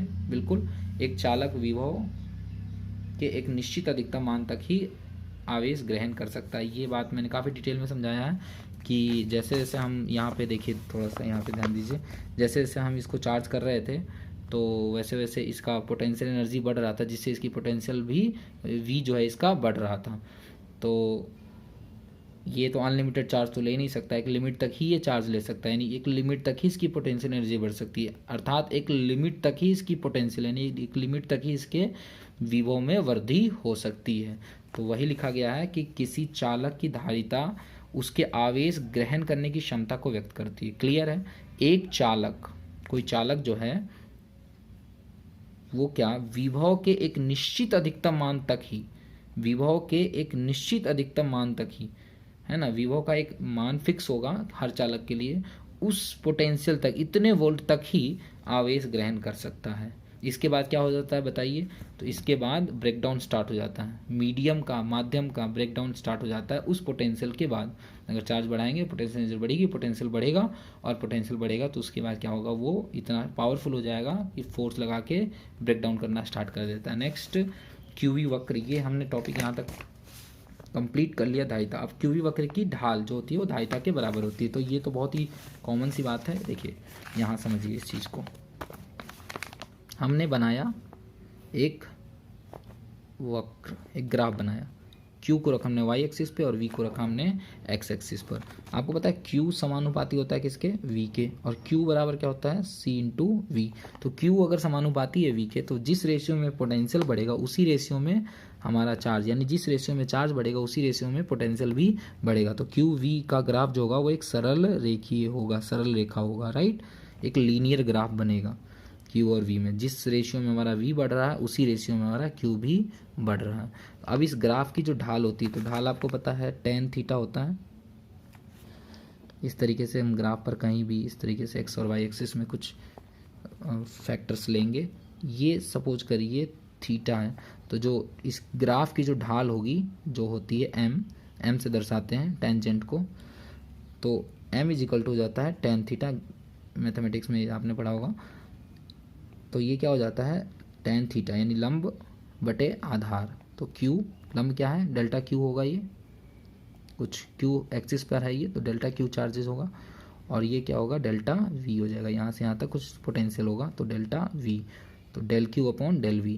और आपको पता है यहाँ से ध्यान दीजिए, अगर आप इसमें Q इजकल टू CV है, तो अगर यहाँ पे अगर आप डेल्टा Q करते हैं तो यहाँ पे भी डेल्टा V हो जाएगा, right. Q is equal to CV, तो delta Q is equal to C delta V। तो delta Q divided by delta V बराबर क्या होगा C, यहाँ से हो जाएगा, है ना। तो इस तरीके से आपने देखा कि QV वक्र की जो ढाल होती है, QV वक्र की जो ढाल होती है, ढाल को ही हम लोग एम करते हैं, तो QV वक्र की जो ढाल होती है वो किसके बराबर निकल के आ गया, चालक की धारिता के बराबर। यही यहाँ पे इंट्रोडक्टरी पार्ट में बताया गया था, QV वक्र की ढाल जो होती है बराबर होती है किसकी, धारिता के। तो ये टॉपिक क्लियर हो गया। अब धारिता की डिपेंडेंसी, तो डिपेंडेंसी ये किन किन चीज़ों पर डिपेंड करता है, देखिए ये डिपेंड करता है चालक की धारिता उसके आकार, आकृति एवं उसके निकट अन्य चालकों की उपस्थिति तथा उसके चारों ओर के माध्यम पर डिपेंड करती है। 4 चीज़ों पर डिपेंड करती है, ठीक है, 4 चीज़ों पर ध्यान रखिएगा। कौन कौन सी चीज़ों पर, एक तो आकार पर, सबसे पहला किस पर डिपेंड करता है, ये आकार पर, ठीक है। दूसरी बात ये डिपेंड करता है आकृति पर, ठीक है। तीसरी बात ये डिपेंड करता है माध्यम पर, उसके आसपास कौन सा माध्यम है। और चौथी बात ये डिपेंड करता है कि उसके आसपास कोई अन्य चालक तो उपस्थित है या चालक तो उपस्थित नहीं है। तो ये 4 चीज़ों पर डिपेंड करता है। ध्यान से देखें, आकार, आकृति, उसके निकट अन्य चालक की उपस्थिति तथा उसके चारों ओर के माध्यम पर डिपेंड करता है। अब इसमें इंपॉर्टेंट हमारे लिए मैथमेटिकल पॉइंट से हमारे लिए इंपॉर्टेंट क्या है, मैथमेटिकल पॉइंट से इंपॉर्टेंट है आकार और माध्यम, ठीक है। ये 2 हमारे मैथमेटिकल पॉइंट से इंपॉर्टेंट है। तो चालक की जो धारिता होती है वो डिपेंड करता है आकार पर, आकृति पर, माध्यम पर और चालक की उपस्थिति पर, अन्य चालक की उपस्थिति पर, अन्य चालक की उपस्थिति पर। सपोज करिए ये चालक है, इस चालक की धारिता की बात हो रही है, तो इसके आसपास कोई चालक तो उपस्थित है क्या? कोई चालक तो उपस्थित नहीं है ना, तो उस चीज़ पर हम लोग, उस चीज़ पर इसकी चालक जो है वो इस डिपेंड करती है। तो इसको हम लोग थोड़ा सा डिटेल में डिस्कस करेंगे आगे चल के, कि जब हम बात करेंगे किसी चालक की धारिता को कैसे बढ़ाया जाता है, कैपेसिटेंस को कैसे बढ़ाया जाता है, तब हम इस पर थोड़ा सा डिस्कस करेंगे। फिलहाल ये समझ लीजिए आकार पर कैसे करता है। देखिए अगर छोटा, यहाँ पे बताया गया था, देखिए अगर छोटा चालक है, ऐसे समझ लीजिए ये बाल्टी है, अगर छोटी बाल्टी है तो वो 20 लीटर का पानी लेगा। अगर जैसे बाल्टी के बदले टैंक है, बड़ा बकेट है ना, टैंक है, तो वो 500 लीटर पानी ले सकता है, 1000 लीटर पानी ले सकता है, इस तरीके से। तो अगर आकार पे, तो निश्चित तौर पे आकार पे डिपेंड करता है, राइट। उसी तरीके से यहाँ पे जैसे ये चालक है, तो अगर ये आकार में छोटा है तो इसमें से नंबर ऑफ़ इलेक्ट्रॉन्स भी कम होंगे, जो नंबर ऑफ़ इलेक्ट्रॉन्स जो निकाले जा रहे हैं तो उनकी संख्या भी कम हो सकती है। अगर ये आकार में बड़ा है तो ऑब्वियस ही बात है, आकार में बड़ा होगा तो नंबर ऑफ़ इलेक्ट्रॉन, ज़्यादा मॉलिक्यूल्स होंगे, ज़्यादा एटम्स होंगे, तो उस हिसाब से उसको ज़्यादा चार्ज तक ज़्यादा मेहनत करनी पड़ेगी, मतलब वर्क डन तो करना ही पड़ेगा, लेकिन ज़्यादा चार्ज, उसको ज़्यादा आवेश तक चार्ज किया जा सकता है और ज़्यादा एनर्जी उसमें स्टोर की जा सकती है। यानी कैपेसिटी जो किसी चालक की डिपेंड करती है, कैपेसिटी जो होती है किसी चालक की, वो डिपेंड करती है किसके, उसके आकार पर डिपेंड करती है निश्चित तौर पर। अब आकृति पर भी डिपेंड करता है, बहुत ज़रूरी हो जाता है आकृति। जैसे सपोज करिए बकेट को लेके आप इसको समझ लीजिए कि अगर 20 लीटर की बाल्टी है और ऐसी है, और वही 20 लीटर की बाल्टी ऐसी है, इस तरह से है कुछ, ये भी 20 लीटर की बाल्टी है, ये भी 20 लीटर की बाल्टी है, तो इसमें क्या करेंगे कि आप अगर पानी डालेंगे, इसमें 20 लीटर पानी आएगा, इसमें 20 लीटर पानी आएगा, सही बात है, लेकिन इसमें जल स्तर की ऊंचाई जो होगी वो क्या होगी, ज़्यादा होगी 20 लीटर में ही, लेकिन इसमें जल स्तर की जो ऊंचाई होगी वो क्या होगी, कम होगी। दोनों में, दोनों की कैपेसिटी सेम है, लेकिन जल स्तर की ऊंचाई में फ़र्क हो जाएगा। ये जल स्तर की ऊंचाई को हम लोग यहाँ पे रिलेट करेंगे विभव से। जो काम एक बकेट में जल स्तर करता है वही काम यहाँ पे करता है विभव, और विभव का डायरेक्ट रिलेशन है किससे, धारिता से। तो इस तरीके से आप समझ सकते हैं कि आकृति पर डिपेंड कर, जैसे ये अलग आकार का है, ये भी कैपेसिटी इनकी सेम है, बट आकार इनके अलग अलग हैं, तो जो कैपेसिटेंस होती है ना वो आकृति पर भी डिपेंड करती है। नेक्स्ट बात करते हैं माध्यम पर। तो माध्यम पर मैं बता चुका हूँ कि माध्यम की उपस्थिति पर कैसे डिपेंड करता है। अगर जैसे इसको एक बार समझ लीजिए फिर से, देखिए सपोज करिए यहाँ ये क्या कर रहा था, बगल वाले जो इसके इन्वायरमेंट में उपस्थित जो माध्यम है उसका भंजन करने लग रहा था। अगर उसके मॉलिक्यूल के अंदर जो एटम्स हैं, उस एटम के अंदर जो इलेक्ट्रॉन पर जो उसका न्यूक्लियस जो फोर्स लगा रहा है, वो फोर्स बहुत ज़्यादा स्ट्रांग होता है, इधर से ट्राई किया जा रहा था, तो ये अगर ये अंदर का फोर्स बहुत ज़्यादा स्ट्रांग होता तो ये कितना भी ट्राई करता है इसको नहीं खींच पाता, यानी भंजन नहीं कर पाता। अगर भंजन नहीं होता तो फिर क्या होता है, लेता चार्ज ये खुद ही रखता, तो खुद ही रखता है, यानी इसकी धारिता बढ़ जाती है एक तरीके से, पहले 10 ही ले रहा था, अभी 11 ले रहा है, क्योंकि भंजन नहीं हो रहा है। तो यानी इसकी धारिता, ये कितना चार्ज ले रहा है वो इस बात पर भी डिपेंड करता है कि आसपास इसके क्या है। आसपास अगर जैसे इन्वायरमेंट में अगर जैसे वीक लोग हैं, मतलब वीक मीडियम है, तो वीक मीडियम है, कमज़ोर मीडियम है, तो उसमें उसके इलेक्ट्रॉनों को खींचना आसान है, तो ये क्या करेगा, भंजन स्टार्ट कर देगा। ये जो चालक है वो भंजन स्टार्ट कर देगा माध्यम का। तो भंजन एक बार स्टार्ट हो गया तो फिर ये चार्ज तो लेगा नहीं, एक्स्ट्रा चार्जेस।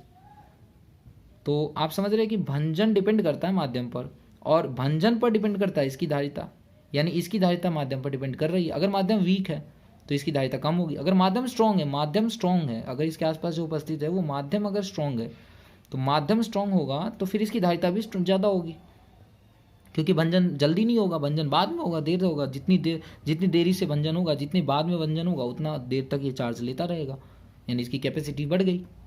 तो इस तरीके से आपने समझ लिया कि माध्यम पर भी डिपेंड करता है, और अन्य चालक की उपस्थिति को हम लोग संधारित्र के सिद्धांत में समझेंगे। ठीक है, तो इसको अभी फिलहाल रहने देते हैं। नेक्स्ट है विलगित गोलीय चालक की धारिता, यानी अगर एक चालक जो है वो गोले के रूप में है तो उसकी धारिता क्या होगी। तो देखिए ये गोला है, गोलीय चालक है, इसको हमने क्यू चार्ज दिया है, जो इसके सरफेस पे आ गया। टोटल चार्ज हमने Q दिया, जिससे इसके पोटेंशियल में वृद्धि हो गई V, तो Q समानुपाती होगा V के, यानी Q इज इक्वल टू हो जाएगा CV। तो इसकी धारिता क्या हो जाएगी, C is equal to Q upon V। अब आपको पता है एक चालक, गोलीय चालक, एक गोले के लिए, एक आवेशित गोले के लिए जो उसके सरफेस पे जो विभव होती है पोटेंशियल, वो क्या होता है, V is equal to KQ upon R होता है। R उसकी त्रिज्या होती है, ये इसकी, इस गोले की क्या होगी, R इसकी त्रिज्या होगी, रेडियस। तो इस वैल्यू को अगर हम यहाँ रखते हैं तो C इज इक्वल टू क्या होगा, Q अपॉन V। V की वैल्यू क्या है, KQ अपॉन R, तो KQ अपॉन R, R ऊपर चला जाएगा राइट, नीचे है, तो Q से Q कट जाएगा, तो इस तरीके से R अपॉन K आ गया। अब देखिए ज़रा ध्यान से, R तो है ही, और K की वैल्यू क्या होती है, तो K आपको बताया गया है, K की वैल्यू होती है 1/4 पाई एप्सिलॉन नॉट। तो ये वैल्यू अगर हम यहाँ रखते हैं K की वैल्यू, तो 1/4 पाई एप्सिलॉन नॉट, तो यानी ये 4 पाई एप्सिलॉन नॉट ऊपर चल जाएगा, यानी 4 पाई एप्सिलॉन नॉट, और ये R तो पहले से ही, तो R हो जाएगा। इस तरह से हमने देखा C इज इक्वल टू क्या आ गया, 4 pi epsilon naught into R, ये आ गया हमारा गोलीय चालक की धारिता। ये डेफिनेशन, इसी इंपॉर्टेंट सूत्र की बात यहाँ पे इंट्रोडक्टरी पार्ट में यहाँ पे बताया गया था। गोलीय चालक की धारिता C is equal to 4 pi epsilon naught into R। इस एप्सिलॉन R को मैं अभी बताता हूँ, आप देखिए 4 pi epsilon naught into R, ये यहाँ पे हमारा आया है। अब आगे समझते हैं, देखिए ये तो K की वैल्यू होती है 1/4 पाई एप्सिलॉन नॉट, तब होती है जब हवा या निर्वात की बात करें, यानी ये जो एप्सिलॉन नॉट होती है हवा या निर्वात की विद्युतशीलता होती है, तब ये वैल्यू K की होती है। लेकिन अगर मान लो इस चालक के, ये जो गोलीय चालक है, इसके आसपास, इसके इन्वायरमेंट में कोई माध्यम उपस्थित हो जिसका अपना एक परावैद्युतांक एप्सिलॉन R जिसे दर्शाते हैं वो हो, तो हवा या निर्वात ना हो बल्कि कोई माध्यम हो जिसका परावैद्युतांक एप्सिलॉन R हो, तो उस केस में K की वैल्यू हो जाती है 1/4 पाई एप्सिलॉन नॉट एप्सिलॉन R। तो इसलिए तब उस केस में यहाँ पे क्या हो जाता है, R/1/4 पाई एप्सिलॉन नॉट एप्सिलॉन R। तो यानी ये जो फैक्टर्स हैं ये भी ऊपर जाता है, यानी एप्सिलॉन नॉट के साथ साथ यहाँ पे एक और फैक्टर आता है एप्सिलॉन R। तो इस तरीके से तब फॉर्मूला क्या हो जाता है, C का हो जाता 4 pi epsilon naught epsilon R into R। और ये जो फैक्टर्स दिख रहा है आपको, ये वाला फैक्टर, ये तो क्या है, कांस्टेंट फैक्टर है, ये फैक्टर तो कांस्टेंट है, इसकी वैल्यू तो होती है 9 इंटू 10⁹ होती है, किसकी वैल्यू, इसकी K की वैल्यू होती है 1/4 पाई एप्सिलॉन नॉट की। तो 4 पाई एप्सिलॉन नॉट की वैल्यू क्या हो जाती है, 9 इंटू 10⁻9 का इनवर्स, राइट, क्योंकि K की वैल्यू होती है 9 इंटू 10⁻9 जो कि होती है 1/4 पाई एप्सिलॉन नॉट। तो अगर हमें 4 पाई एप्सिलॉन नॉट की वैल्यू चाहिए तो वो 1/9 इंटू 10⁻9 ये वैल्यू हो जाती है। तो ये तो कांस्टेंट फैक्टर है C में जो ये फैक्टर आया, और इसकी बात करें अगर हम, तो इसमें ये कांस्टेंट फैक्टर और साथ ही ये एप्सिलॉन R भी आ रहा है। तो ये जो फैक्टर है वो डिपेंड करता है मीडियम पर, राइट, क्योंकि एप्सिलॉन R आ गया इसमें, लेकिन ये जो फैक्टर है वो क्या हो गया, वो कांस्टेंट फैक्टर हो गया। तो इस पूरे डिस्कशन से आपने क्या सीखा, C जो है वो समानुपाती किसके होता है, R के। यानी सिंपल सी बात, आपको ये वाली लाइन समझ में आ गई होगी अब, कि अगर जिस गोले की त्रिज्या ज़्यादा होगी, R ज़्यादा होगा, उसका कैपेसिटेंस भी ज़्यादा होगा। आपने यहाँ पे देखा अच्छे से, है ना, C जो है वो समानुपाती, R ज़्यादा होगा तो C भी ज़्यादा होगा, क्योंकि ये फैक्टर कांस्टेंट फैक्टर है। तो C समानुपाती R हो रहा है, यानी R ज़्यादा होगा तो C भी ज़्यादा होगा। यानी किसी गोलीय चालक की त्रिज्या यदि ज़्यादा होती है तो उसकी धारिता ज़्यादा होती है, अगर त्रिज्या कम होती है तो उसकी धारिता भी कम होगी। अब त्रिज्या ज़्यादा होने का मतलब क्या है, बड़ा गोला है, राइट, और त्रिज्या कम होने का मतलब छोटा गोला है। तो छोटा गोला है तो उसकी धारिता कम होगी, बड़ा गोला है तो उसकी धारिता ज़्यादा होगी। तो इस तरीके से आकार वाली बात देखिए यहाँ पर भी क्लियर हो रही है। आकार अगर कम है, कम आकार है, छोटी बाल्टी है, जैसा कि मैंने बताया था बाल्टी से कंपेयर करके, छोटी बाल्टी है तो कम पानी आएगा, बड़ी बाल्टी है तो ज़्यादा पानी आएगा। आकार कम है तो उसकी धारिता यहाँ पे कम होगी, अगर आकार ज़्यादा है तो उसकी धारिता ज़्यादा होगी। तो ये ही टॉपिक्स यहाँ पे क्लियर किए गए हैं। इसमें आप देख सकते हैं यही सारी चीज़ें यहाँ पे ये बताया गया है, चालक गोला लेके, और इस तरीके से ये फॉर्मूला आ गया, C समानुपाती R आ गया। मैंने स्मॉल r से दर्शाया, यहाँ कैपिटल R से दर्शा रहा है। स्पष्टतः गोलीय चालक की धारिता उसकी त्रिज्या के समानुपाती होती है, और ये वो वाले फैक्टर्स हैं जो बताए गए हैं। अब यहाँ पे हम लोग अगला जो हमारा टॉपिक है वो क्या है, गोलीय, देखिए गोलीय चालक की धारिता होगी, इंपॉर्टेंट फार्मूला बता दिया मैंने ये इससे रिलेटेड। अब परावैद्युतांक की परिभाषा इन टर्म्स ऑफ C, तो इन टर्म्स ऑफ C हम लोग परावैद्युतांक की परिभाषा को देखते हैं। देखिए सी जब हवा निर्वात है ना, सी जब हवा या निर्वात की कंडीशन है तो क्या आ रहा है 4 pi epsilon naught into R. और सी माध्यम के केस में क्या आ रहा है, सी जब माध्यम की बात हो रही है तो क्या आ रहा है 4 pi epsilon naught epsilon R into R. अगर हम इनको डिवाइड कर दे तो क्या होगा बताइए, तो 4 से 4, पाई से पाई, एप्सिलॉन नॉट से एप्सिलॉन नॉट और आर से आर कट जाएगा, यानी एप्सिलॉन आर बचा। यानी क्या बचा, एप्सिलॉन आर बराबर क्या आ गया, सी मीडियम बटे सी नॉर्मल यानी एयर या फिर वैक्यूम का कंडीशन है, निर्वात का कंडीशन है। तो इस तरीके से यहाँ से हमने एक डेफिनेशन बना लिया किसका, परावैद्युतांक का। ये परावैद्युतांक ही है माध्यम का, माध्यम का परावैद्युतांक होता है एप्सिलॉन आर। तो परावैद्युतांक की एक डेफिनेशन बन के आ गई कि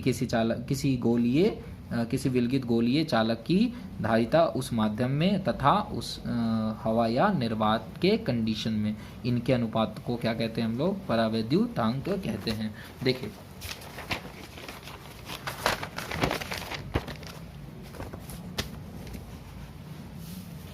देखिए यहाँ पे लिखा गया है, अतः माध्यम का परावैद्युतांक, यहाँ पे कॉमा दीजिए, माध्यम की विद्युत धारिता एवं वायु यानी निर्वात की विद्युत धारिता के अनुपात के बराबर होता है।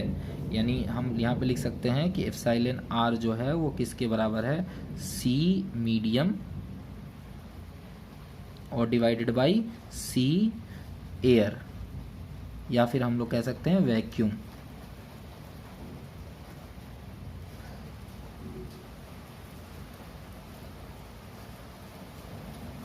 ठीक है, हल्की बारिश स्टार्ट हो गई है, उसकी आवाज़ आ रही होगी आपको। एनीवे, संधारित्र जो हमारा नेक्स्ट और लास्ट टॉपिक है, इसे हम लोग समझते हैं। संधारित्र को अंग्रेजी में कैपेसिटर कहते हैं। और संधारित्र क्या है, एक यंत्र समझ लें आप इसको, एक युक्ति होती है, एक डिवाइस होती है।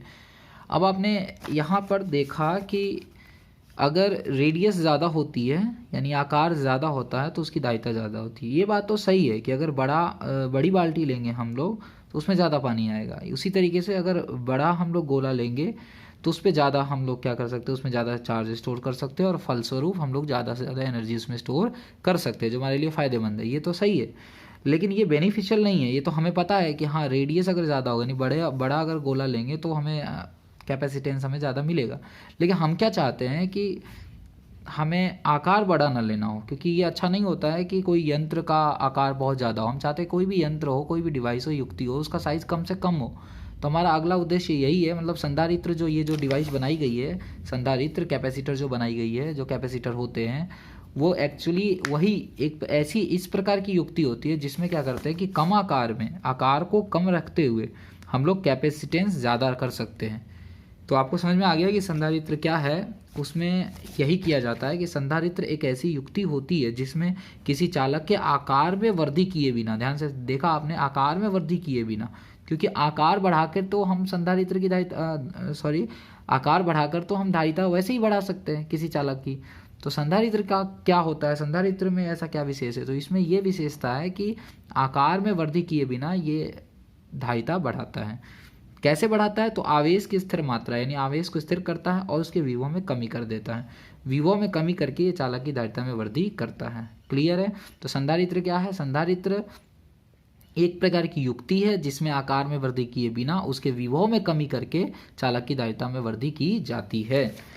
अब विभव में कमी करके धारिता कैसे बढ़ती है, तो आपको समझ में आ गया होगा। देखिए, अगर इसकी क्यों ये भंजन कर रहा था, ये भंजन इसलिए कर रहा था क्योंकि इसका जैसे जैसे आप इसका चार्ज इसका बढ़ा रहे थे, इसका आप लोग जैसे जैसे चार्ज इसको दे रहे थे, तो चार्ज देने से, चार्ज बढ़ाने से इसकी पोटेंशियल एनर्जी बढ़ रही थी, जिससे इसका अपना पोटेंशियल बढ़ रहा था और ये पावरफुल हो रहा था। पोटेंशियल बढ़ेगा तो विद्युत क्षेत्र भी बढ़ेगा, विद्युत क्षेत्र बढ़ेगा तो विद्युत बल भी ज़्यादा लगाएगा। इसलिए ये क्या करता था कि इलेक्ट्रॉन बगल से खींच लेता था, इन्वायरमेंट से इलेक्ट्रॉन खींच लेता था और भंजन स्टार्ट कर देता था। लेकिन अगर हम किसी तरीके से किसी भी, जैसे इस बकेट को ध्यान दीजिए, अगर हम इसमें एक छेद कर दें, तो छेद कर देंगे तो क्या होगा, पानी इस छेद से बाहर आ जाएगा। फिर हम थोड़ी देर बाद छेद बंद कर देते तो इसकी जल स्तर क्या हो जाएगी, नीचे हो जाएगी। अब इसमें थोड़ी सी 20 लीटर की बकेट उतना ही है, लेकिन अब इसमें क्या है, देखिए अब इसमें पानी आप और डाल सकते हो, इसमें जगह खाली हो जाएगी, तो पानी और 1-2 लीटर पानी और डाल सकते हो। क्या किया आपने, जल स्तर की ऊंचाई को कम किया किसी भी विधि से, छेद करके जैसे भी करके आपने किसी विधि से इसमें क्या किया, आपने जल स्तर की ऊंचाई जो है उसको आपने कम किया। तो ये जल स्तर जो है ना, मैंने आपको थोड़ी देर पहले यहाँ भी कहा था कि जो जल स्तर की जिसकी बात मैं यहाँ पे कर रहा था कि उसका डायरेक्ट रिलेशन है किससे, विभव से। तो अब आपको समझ में आया है यहाँ पे कि एग्जैक्टली यहाँ पे चार्ज जो है अगर हम ज़्यादा देंगे तो विभव ज़्यादा हो जाएगा, और उसी विभव ज़्यादा होने के कारण ये भंजन कर रहा है, क्योंकि उसकी इलेक्ट्रिक फील्ड बढ़ जाएगी, इलेक्ट्रिक फील्ड बढ़ेगी तो इलेक्ट्रिक फोर्स भी ज़्यादा लगाएगा और इलेक्ट्रॉन को खींच लेगा, तो भंजन स्टार्ट कर देता है यहाँ पे। तो हमें क्या करना है, अगर इसकी धारिता बढ़ाना है तो हमें क्या करना होगा, यानी ये ज़्यादा चार्ज और ले सके, तो इसके लिए हमें इसके विभव को कम करना होगा, इसके पोटेंशियल को कम करना होगा। अगर इसका पोटेंशियल कम होगा तो इसका इलेक्ट्रिक फील्ड कम होगा, इलेक्ट्रिक फील्ड कम होगा तो इलेक्ट्रिक फोर्स कम लगाएगा और भंजन नहीं होगा जल्दी, राइट। तो हम चाहते कि चार्ज ज़्यादा से ज़्यादा ले लेकिन पोटेंशियल ना बढ़े इसका, तो पोटेंशियल इसका कम हो, यानी हम यही चाहते हैं कि पानी, जैसे इसमें देखिए आप पानी ज़्यादा से ज़्यादा डालिएगा, बहुत ज़्यादा पानी डाल सकते हैं, लेकिन इसकी जल स्तर की ऊंचाई बहुत धीरे धीरे धीरे बढ़ेगी। लेकिन इसमें थोड़ा जल्दी पानी, तुरंत ही पानी डालेंगे, थोड़ा सा ही पानी डालेंगे, उसमें इसकी जल स्तर क्या जल्दी फास्टली बढ़ेगी, तो इसका पोटेंशियल जो होगा वो हाई होगा कम चार्ज देने पे, जबकि इसका पोटेंशियल ज़्यादा चार्ज देने के बाद जाके हाई होगा।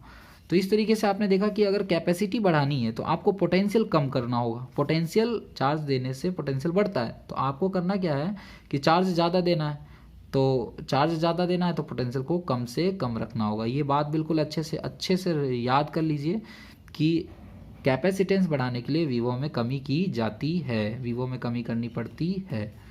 तो वही यहाँ लिखा गया, विभव में कमी करके चालक की धारिता बढ़ाई जाती है, और वह मशीन जो ये काम कर पाता है, वह युक्ति जो ये करता है, उसे हम क्या कहते हैं, संधारित्र कहते हैं। तो अब हमारा काम है कि विभव में कैसे कमी की जाए। हमने सीखा कि विभव में कमी करके संधारित्र की धारिता बढ़ती है, इसको हमने समझ लिया है। तो अब हमारा जो नेक्स्ट टारगेट है वो क्या है कि विभव में कैसे कमी की जाए, क्योंकि हमारा जो टारगेट है वो धारिता बढ़ाना है, और धारिता आकार बढ़ा के नहीं बढ़ाना, आकार बढ़ा के तो बढ़ता ही है, विभव में कमी करके हमें धारिता बढ़ाना है, यानी हमें संधारित्र बनाना है, राइट। संधारित्र का यही काम होता है। तो विभव में अब कमी कैसे की जाए, तो देखिए इसको समझते कैसे करते हैं हम लोग। अब ये हमारा जो अन्य चालक की उपस्थिति वाला जो फैक्टर है ना, उसको आप यहाँ पे अब समझ पाएंगे। देखिए सपोज करिए एक प्लेट है, ये केवल एक हिस्सा दर्शाया जा रहा है इसका, ये पूरा इस तरह से प्लेट है, इस तरह से है ना, तो इस तरह से केवल सामने का हिस्सा, ये केवल आपको ये वाला हिस्सा दिख रहा है सामने का, है ना, ये पूरा का पूरा प्लेट है, ऐसे सामने का हिस्सा दिख रहा है। तो ये जो प्लेट है ये पॉजिटिवली चार्ज है, सपोज करिए।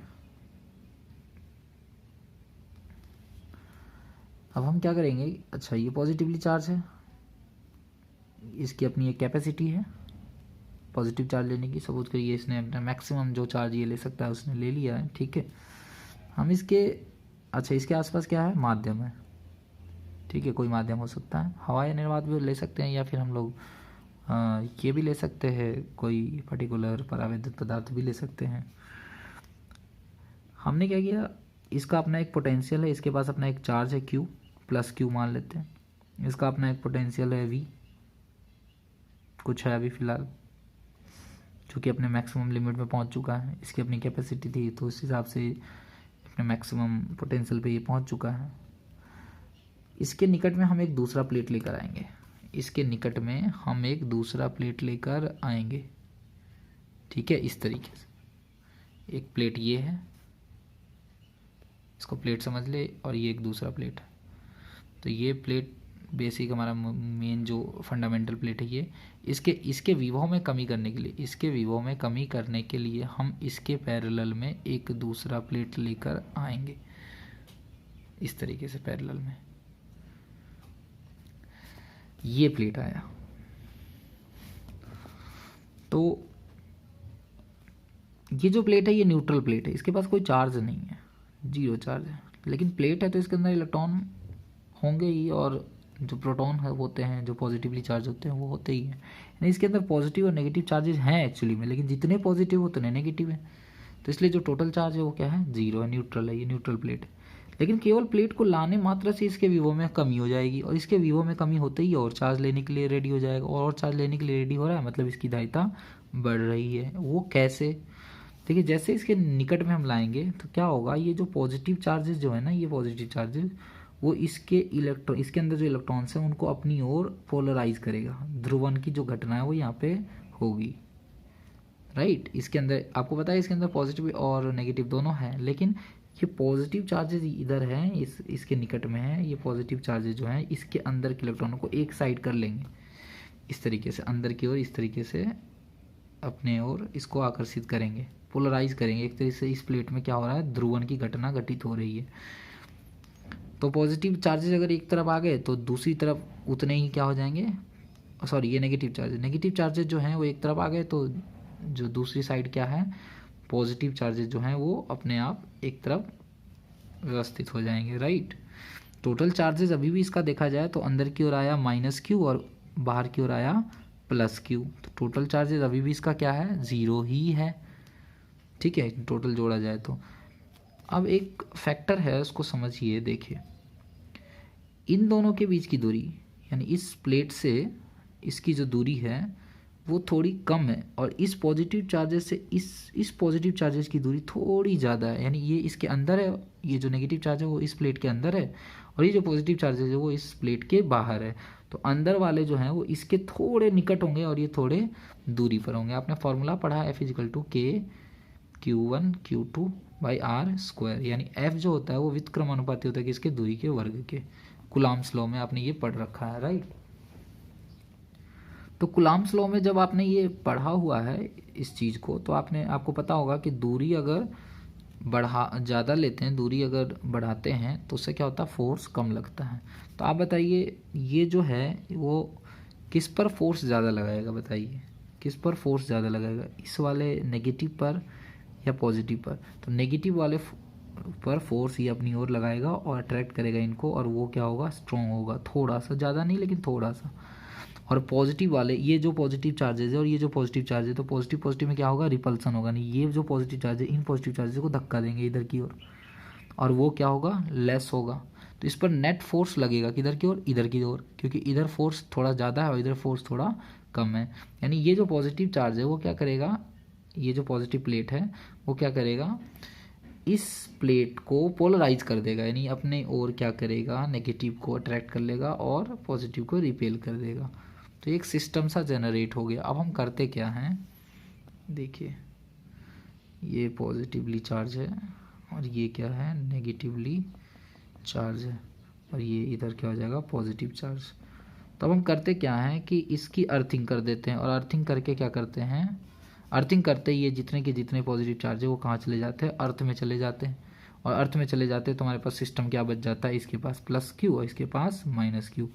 तो इस तरीके से अब जो है वो एक सिस्टम तैयार हो गया हमारा, और बाद में अर्थिंग हटा लेते हैं तो इस तरह से एक प्लेट हमारा तैयार हो गया। ये पॉजिटिवली चार्ज हो गया +q, और ये नेगेटिवली चार्ज हो गया -q, और इसी सिस्टम को हम संधारित्र कहते हैं। और ऐसा करने से क्या होता है, इसका पोटेंशियल कम हो जाता है, कैसे मैं भी बताता हूँ, और कैपेसिटी भी बढ़ जाएगी, वो तो ऑब्वियस ही बात है। और इसी प्लेट को हम लोग, इसी ये जो हमारा जो मशीन दिख रहा है, ये जो एक प्लेट है उसके, अच्छा ये एक बात और है, समझिए इस चीज़ को, ये जो प्लेट हम लोग लाते हैं जिस मटेरियल का ये बना है उसी मटेरियल का ये भी प्लेट होता है जनरली, और आइडेंटिकल इन शेप होता है, यानी जितना जैसा ये प्लेट होगा, अगर आयताकार ये प्लेट है रेक्टेंगुलर तो ये भी रेक्टेंगुलर ही लेते हैं हम लोग, और जिस मटेरियल का ये होता है जिस साइज़ का, यानी सेम प्लेटें होती हैं, बिल्कुल सेम प्लेटें। फ़र्क सिर्फ ये होता है कि ये पॉजिटिवली चार्ज होता है और ये नेगेटिवली चार्ज हो जाता है। ये ध्रुवण से इसको नेगेटिव को इधर करता है और पॉजिटिव आता है उसको हम लोग अर्थिंग करके उसको समाप्त कर लेते हैं। तो इस तरीके से इसको संधारित्र कहते हैं। यही वो मशीन है जिसकी बात मैं कर रहा था। पोटेंशियल इसने कम कैसे किया, देखिए V = होता है KQ/R, राइट। तो इसका पोटेंशियल पहले से कुछ था, राइट। अब इसके बगल में ये भी आ गया, ये वाले जो आ गए चार्जेस, तो इसके कारण इसके जो जितने भी बिंदु हैं, इस प्लेट के जितने भी बिंदु हैं, उन बिंदुओं पर एक पोटेंशियल होगा। वो पोटेंशियल कैसा होगा, नेगेटिव पोटेंशियल होगा, और इसका भी एक पोटेंशियल होगा। ये जो पॉजिटिव चार्जेस दिख रहे हैं उसके कारण भी इनके जो ये जो प्लेट दिख रहे हैं उसके अलग अलग बिंदुओं पर पोटेंशियल होगा, वो पॉजिटिव पोटेंशियल होगा। आप बताइए कौन सा पोटेंशियल ज़्यादा होगा, नेगेटिव या पॉजिटिव? नेगेटिव ज़्यादा होगा, क्योंकि नेगेटिव कम नज़दीक में है इसके, तो नज़दीक में है तो दूरी कम है। अब देखिए दूरी कम है, ये फार्मूला होता है KQ/R। दूरी कम है तो पोटेंशियल ज़्यादा होगी, तो दूरी कम है, नेगेटिव चार्जेस की इससे दूरी क्या है, कम है, तो नेगेटिव का इफेक्ट इस पर ज़्यादा होगा, यानी नेगेटिव पोटेंशियल ज़्यादा होगा और पॉजिटिव पोटेंशियल कम होगा। यानी इसमें इसका पहले से मान लीजिए पोटेंशियल 10 वोल्ट था सपोज करिए, तो इसने जो दिया वो नेगेटिव पोटेंशियल दिया मान लो -3 वोल्ट इसने, और इसी ने ये जो प्लेट है इसी ने इसको कितना पॉजिटिव पोटेंशियल दिया, तो +2 वोल्ट। कम क्यों ले रहा हूँ मैं, इसका -3 लिया और इसका +2 क्यों ले रहा हूँ, क्योंकि आपको पता है कि माइनस का इफेक्ट ज़्यादा होगा, माइनस नज़दीक है इसके, पॉजिटिव दूर है इससे, तो ऑब्वियस ही बात है नेगेटिव पोटेंशियल थोड़ा ज़्यादा होगा और पॉजिटिव पोटेंशियल थोड़ा कम होगा। तो जो नेट ये जो प्लेट आया इसने नेट इसको कितना पोटेंशियल दिया, तो नेट पोटेंशियल आप अगर देखेंगे तो 3 माइनस का है और 2 प्लस का, यानी -1 वोल्ट इसने इसको दिया। अब इसका पोटेंशियल नेट कितना हो जाएगा, तो 10 पहले से था और इसके आ जाने से इसका क्या हो जाएगा -1, यानी अब जो इसका पोटेंशियल हो गया यानी कितना हो गया, टोटल 9 वोल्ट हो गया। तो आपने देखा वीवो में कमी हुई, ऐसा जैसा कि यहाँ पे मैंने इसको बकेट से समझाया था, बाल्टी में हमने छेद किया थोड़े टाइम के लिए छोटा सा माइनर सा, फिर छेद बंद कर दिया तो जो जल स्तर है वो थोड़ा सा डाउन हो गया, कुछ पानी बाहर गया, इस तरह से जल स्तर थोड़ा सा डाउन हुआ, इसलिए हम थोड़ा सा पानी और डाल सके। उसी तरीके से यहाँ पर इसके आ जाने से इसके पोटेंशियल में थोड़ी सी कमी आती है, राइट, आपने देखा, और वो कमी क्या करता है, अब ये चार्ज ले सकने के लिए रेडी हो गया, यानी इसकी कैपेसिटेंस बढ़ गई। तो हमने यहाँ तो आकार तो बढ़ाया नहीं, हमने सिर्फ एक चालक और लाया, एक चालक को हमने लाया है इसके निकट में। तो अन्य चालकों की उपस्थिति यहाँ लिखा गया था कि चालक की धारिता किन 4 फैक्टर्स पर डिपेंड करते, तो ये 3 तो आप समझ गए थे, चौथा ये भी समझ में आ गया कि अगर एक चालक के निकट में कोई दूसरा चालक आता है तो उस चालक के आने मात्र से, ध्यान से सुने मैं क्या कह रहा हूँ, उस चालक के आने मात्र से, केवल आ जाने से, है ना, वो चालक जरूरी नहीं कि नेगेटिवली चार्ज हो ना, वो न्यूट्रल भी, हमने यहाँ न्यूट्रल लाया था, ध्यान दीजिए, तो केवल उसके आ जाने मात्र से इस चालक की धारिता क्या हो जाती है, बढ़ जाती है, धारिता अन्य चालक की उपस्थिति पर निर्भर करती है। क्लियर है ये बात, है ना, तो ये क्लियर हो गया, और साथ ही साथ ये भी क्लियर हो गया कि अन्य चालकों के आ जाने से हमने आकार बढ़ाए बिना हमने क्या किया, पोटेंशियल को कम कर लिया, और पोटेंशियल को कम करने से धारिता बढ़ गई। और इसी ये जो सिस्टम, ये जो निकाय तैयार हुआ, ये जो सिस्टम बना हमारा, इस सिस्टम को हम लोग क्या कहते हैं, संधारित्र कहते हैं। और संधारित्र का सिद्धांत ही यही है, इसी तरीके से संधारित्र बनाए जाते हैं। देखिए इसमें वही सारी चीज़ें लिखी गई हैं, आप पढ़ लीजिएगा, इसके नोट्स आपको प्रोवाइड कराए जा चुके हैं। संधारित्र में 2 परस्पर निकट स्थित चालक प्लेटें होती हैं, और आप इसको डिटेल में पढ़िएगा, मैं पढ़ नहीं रहा हूँ। इसके लिए दोनों प्लेटें को बैटरी से क्रमशः धन और ये बैटरी से जोड़ के यहाँ पे देख सकते हैं पॉजिटिव है और इस तरीके से नेगेटिव आ गया, दोनों मिला के क्या हो गया, नेट पोटेंशियल इसका थोड़ा कम हो जाता है। और चालक के समान, इसके लिए भी, संधारित्र के लिए भी जो फॉर्मूला है वो यही होता है, Q समानुपाती V, तो Q बराबर क्या हो जाता है, CV, याद रखिएगा, ठीक है, Q समानुपाती V, Q equal to CV। Q क्या है, संधारित्र पर आवेश, ध्यान दीजिए, आप सोच रहे होंगे ये क्या चीज़ है, Q क्या है, V क्या है। देखिए ये प्लेट है तो ये पॉजिटिव है, पॉजिटिव Q, और ये क्या है, नेगेटिव Q, और दोनों के बीच का पोटेंशियल डिफरेंस की बात कह रहा हूँ मैं, ठीक है, ध्यान से समझे। मान लीजिए ये सपोज करिए ये 20 वोल्ट पर है और ये 10 वोल्ट पर है, तो पोटेंशियल डिफरेंस कितना हो गया, 10 वोल्ट हो गया। ये अगर ये 15 वोल्ट पे है तो ये नेगेटिव हो गया, नेगेटिव कंसीडर करेंगे इसको, और ये क्या करेंगे 20 है, तो ये हायर पोटेंशियल है, लोअर पोटेंशियल, तो पोटेंशियल डिफरेंस कितना है, 5 वोल्ट। तो ये इसकी बात कर रहा हूँ मैं, यानी पोटेंशियल डिफरेंस इन दोनों के बीच की कितनी है, वो है V, और इस पर चार्ज क्या है, +Q, और इस पर चार्ज क्या है, -Q। तो हमें क्या करना है, इन दोनों चार्जेस को नहीं लेने, हमें क्या करना है, दोनों प्लेटों के किसी एक भी प्लेट का चार्ज का परिमाण लेना, ध्यान से सुने, परिमाण लेना हमें, है ना। तो इस प्लेट, ये जो संधारित्र है इसे कहते हैं समांतर प्लेट संधारित्र, समांतर है ये दोनों और प्लेटें हैं तो समांतर प्लेट संधारित्र कहते हैं। तो समांतर प्लेट संधारित्र का जो चार्ज होता है वो क्या होता है, दोनों प्लेटों में से किसी भी एक प्लेट का परिमाण होता है, प्लेट पर आवेश का क्या होता है, परिमाण होता है। तो ये Q समझ में आया, Q क्या है, इन दोनों में से किसी भी एक प्लेट पर आवेश का परिमाण। और V क्या है, तो विभव नहीं है, ये क्या है, इन दोनों के बीच का विभवांतर है। तो Q समानुपाती होगा विभवांतर के, और Q इक्वल टू CV। और ये जो C आया, समानुपाती चिन्ह हटाया तो C आया, नियतांक आया, ये C ही क्या है, इस समांतर प्लेट संधारित्र की क्या है, धारिता है, यानी संधारित्र की क्या है, धारिता है।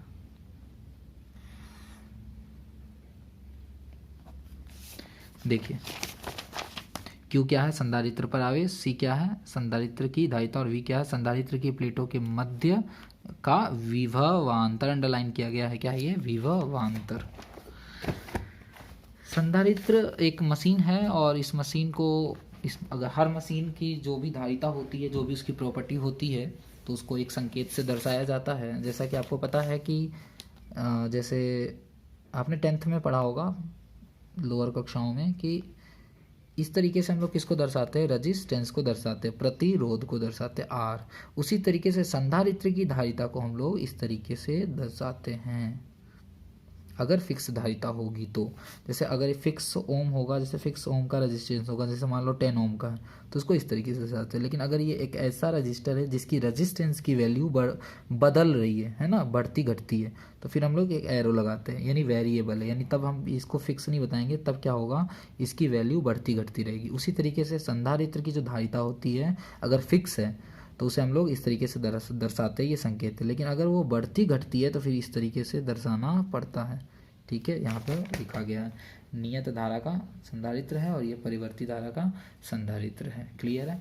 संधारित्र का सिद्धांत वही चीज़ें हैं, एक प्लेट अकेला है और यहाँ पे हमने देखा कि एक प्लेट लाए और पोलराइजेशन हुआ, फिर बाद में हमने अर्थिंग कर दिया। ये चीज़ हमने समझा दिया है और काफ़ी डिटेल में इसको, उन्हीं चीज़ों को आप पढ़ लीजिएगा, बिल्कुल वही चीज़ें बताई गई हैं यहाँ पे जो हमने बताया आपको भी।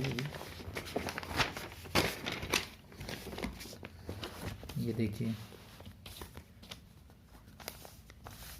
तो इसका जो लास्ट लाइन है उसको पढ़ते हैं हम लोग। इस प्रकार किसी आवेशी चालक के निकट अन्य भूसंपर्कित चालक लाने पर, कोई ऑलरेडी आवेशी चालक था, उसके निकट में हमने कोई दूसरा भूसंपर्कित यानी जिसको ग्राउंडेड किया गया, उसको लाने पर चालक की धारिता में बहुत अधिक वृद्धि हो जाती है।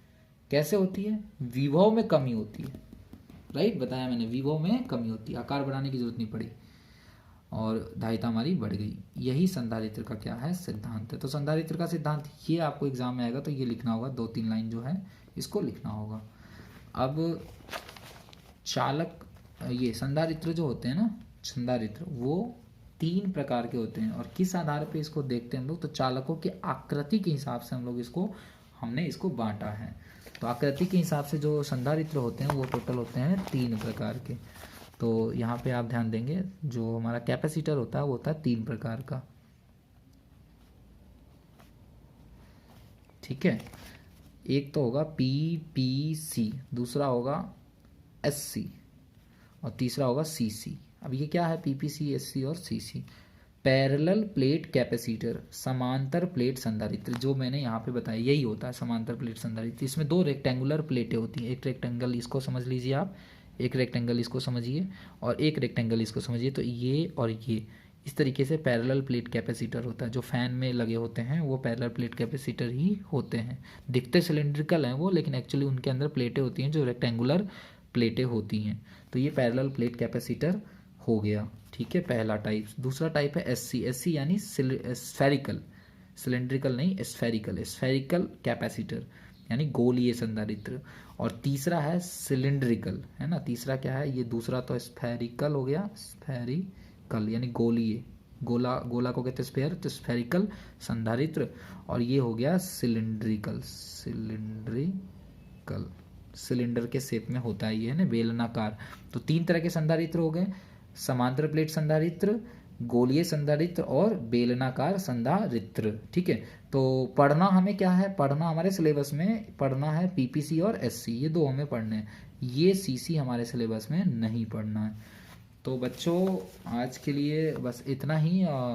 जैसा कि यहाँ पे इंट्रोडक्टरी पार्ट में मैंने बताया था कि टोटल 14 ये टॉपिक्स हैं, तो लगभग घंटे भर से ज़्यादा का ये वीडियो हो गया है। लेकिन इस वीडियो में काफ़ी डेप्थ में हमने बहुत कुछ सीखा है और बहुत ही सरल भाषा में सीखा है। आपको बेसिकली अगर कुछ भी नहीं आता है इस चैप्टर में, धारिता का कुछ भी नहीं आता है, फिर भी अगर आप इस वीडियो को ध्यान से देखेंगे, समझेंगे, तो आपको बहुत कुछ समझ में आएगा। और मिलते हैं नेक्स्ट वीडियो में, नेक्स्ट क्लास के साथ। और वीडियो को लाइक करिए, शेयर करिए और सब्सक्राइब करिए चैनल को, और कमेंट भी करिए। कमेंट करके बताइए कि कैसा लग रहा है आपको ये जो भी स्टडी करवाई जा रही हैं। लेक्चर के संबंध में अपने विचार को व्यक्त करें। ओके, धन्यवाद।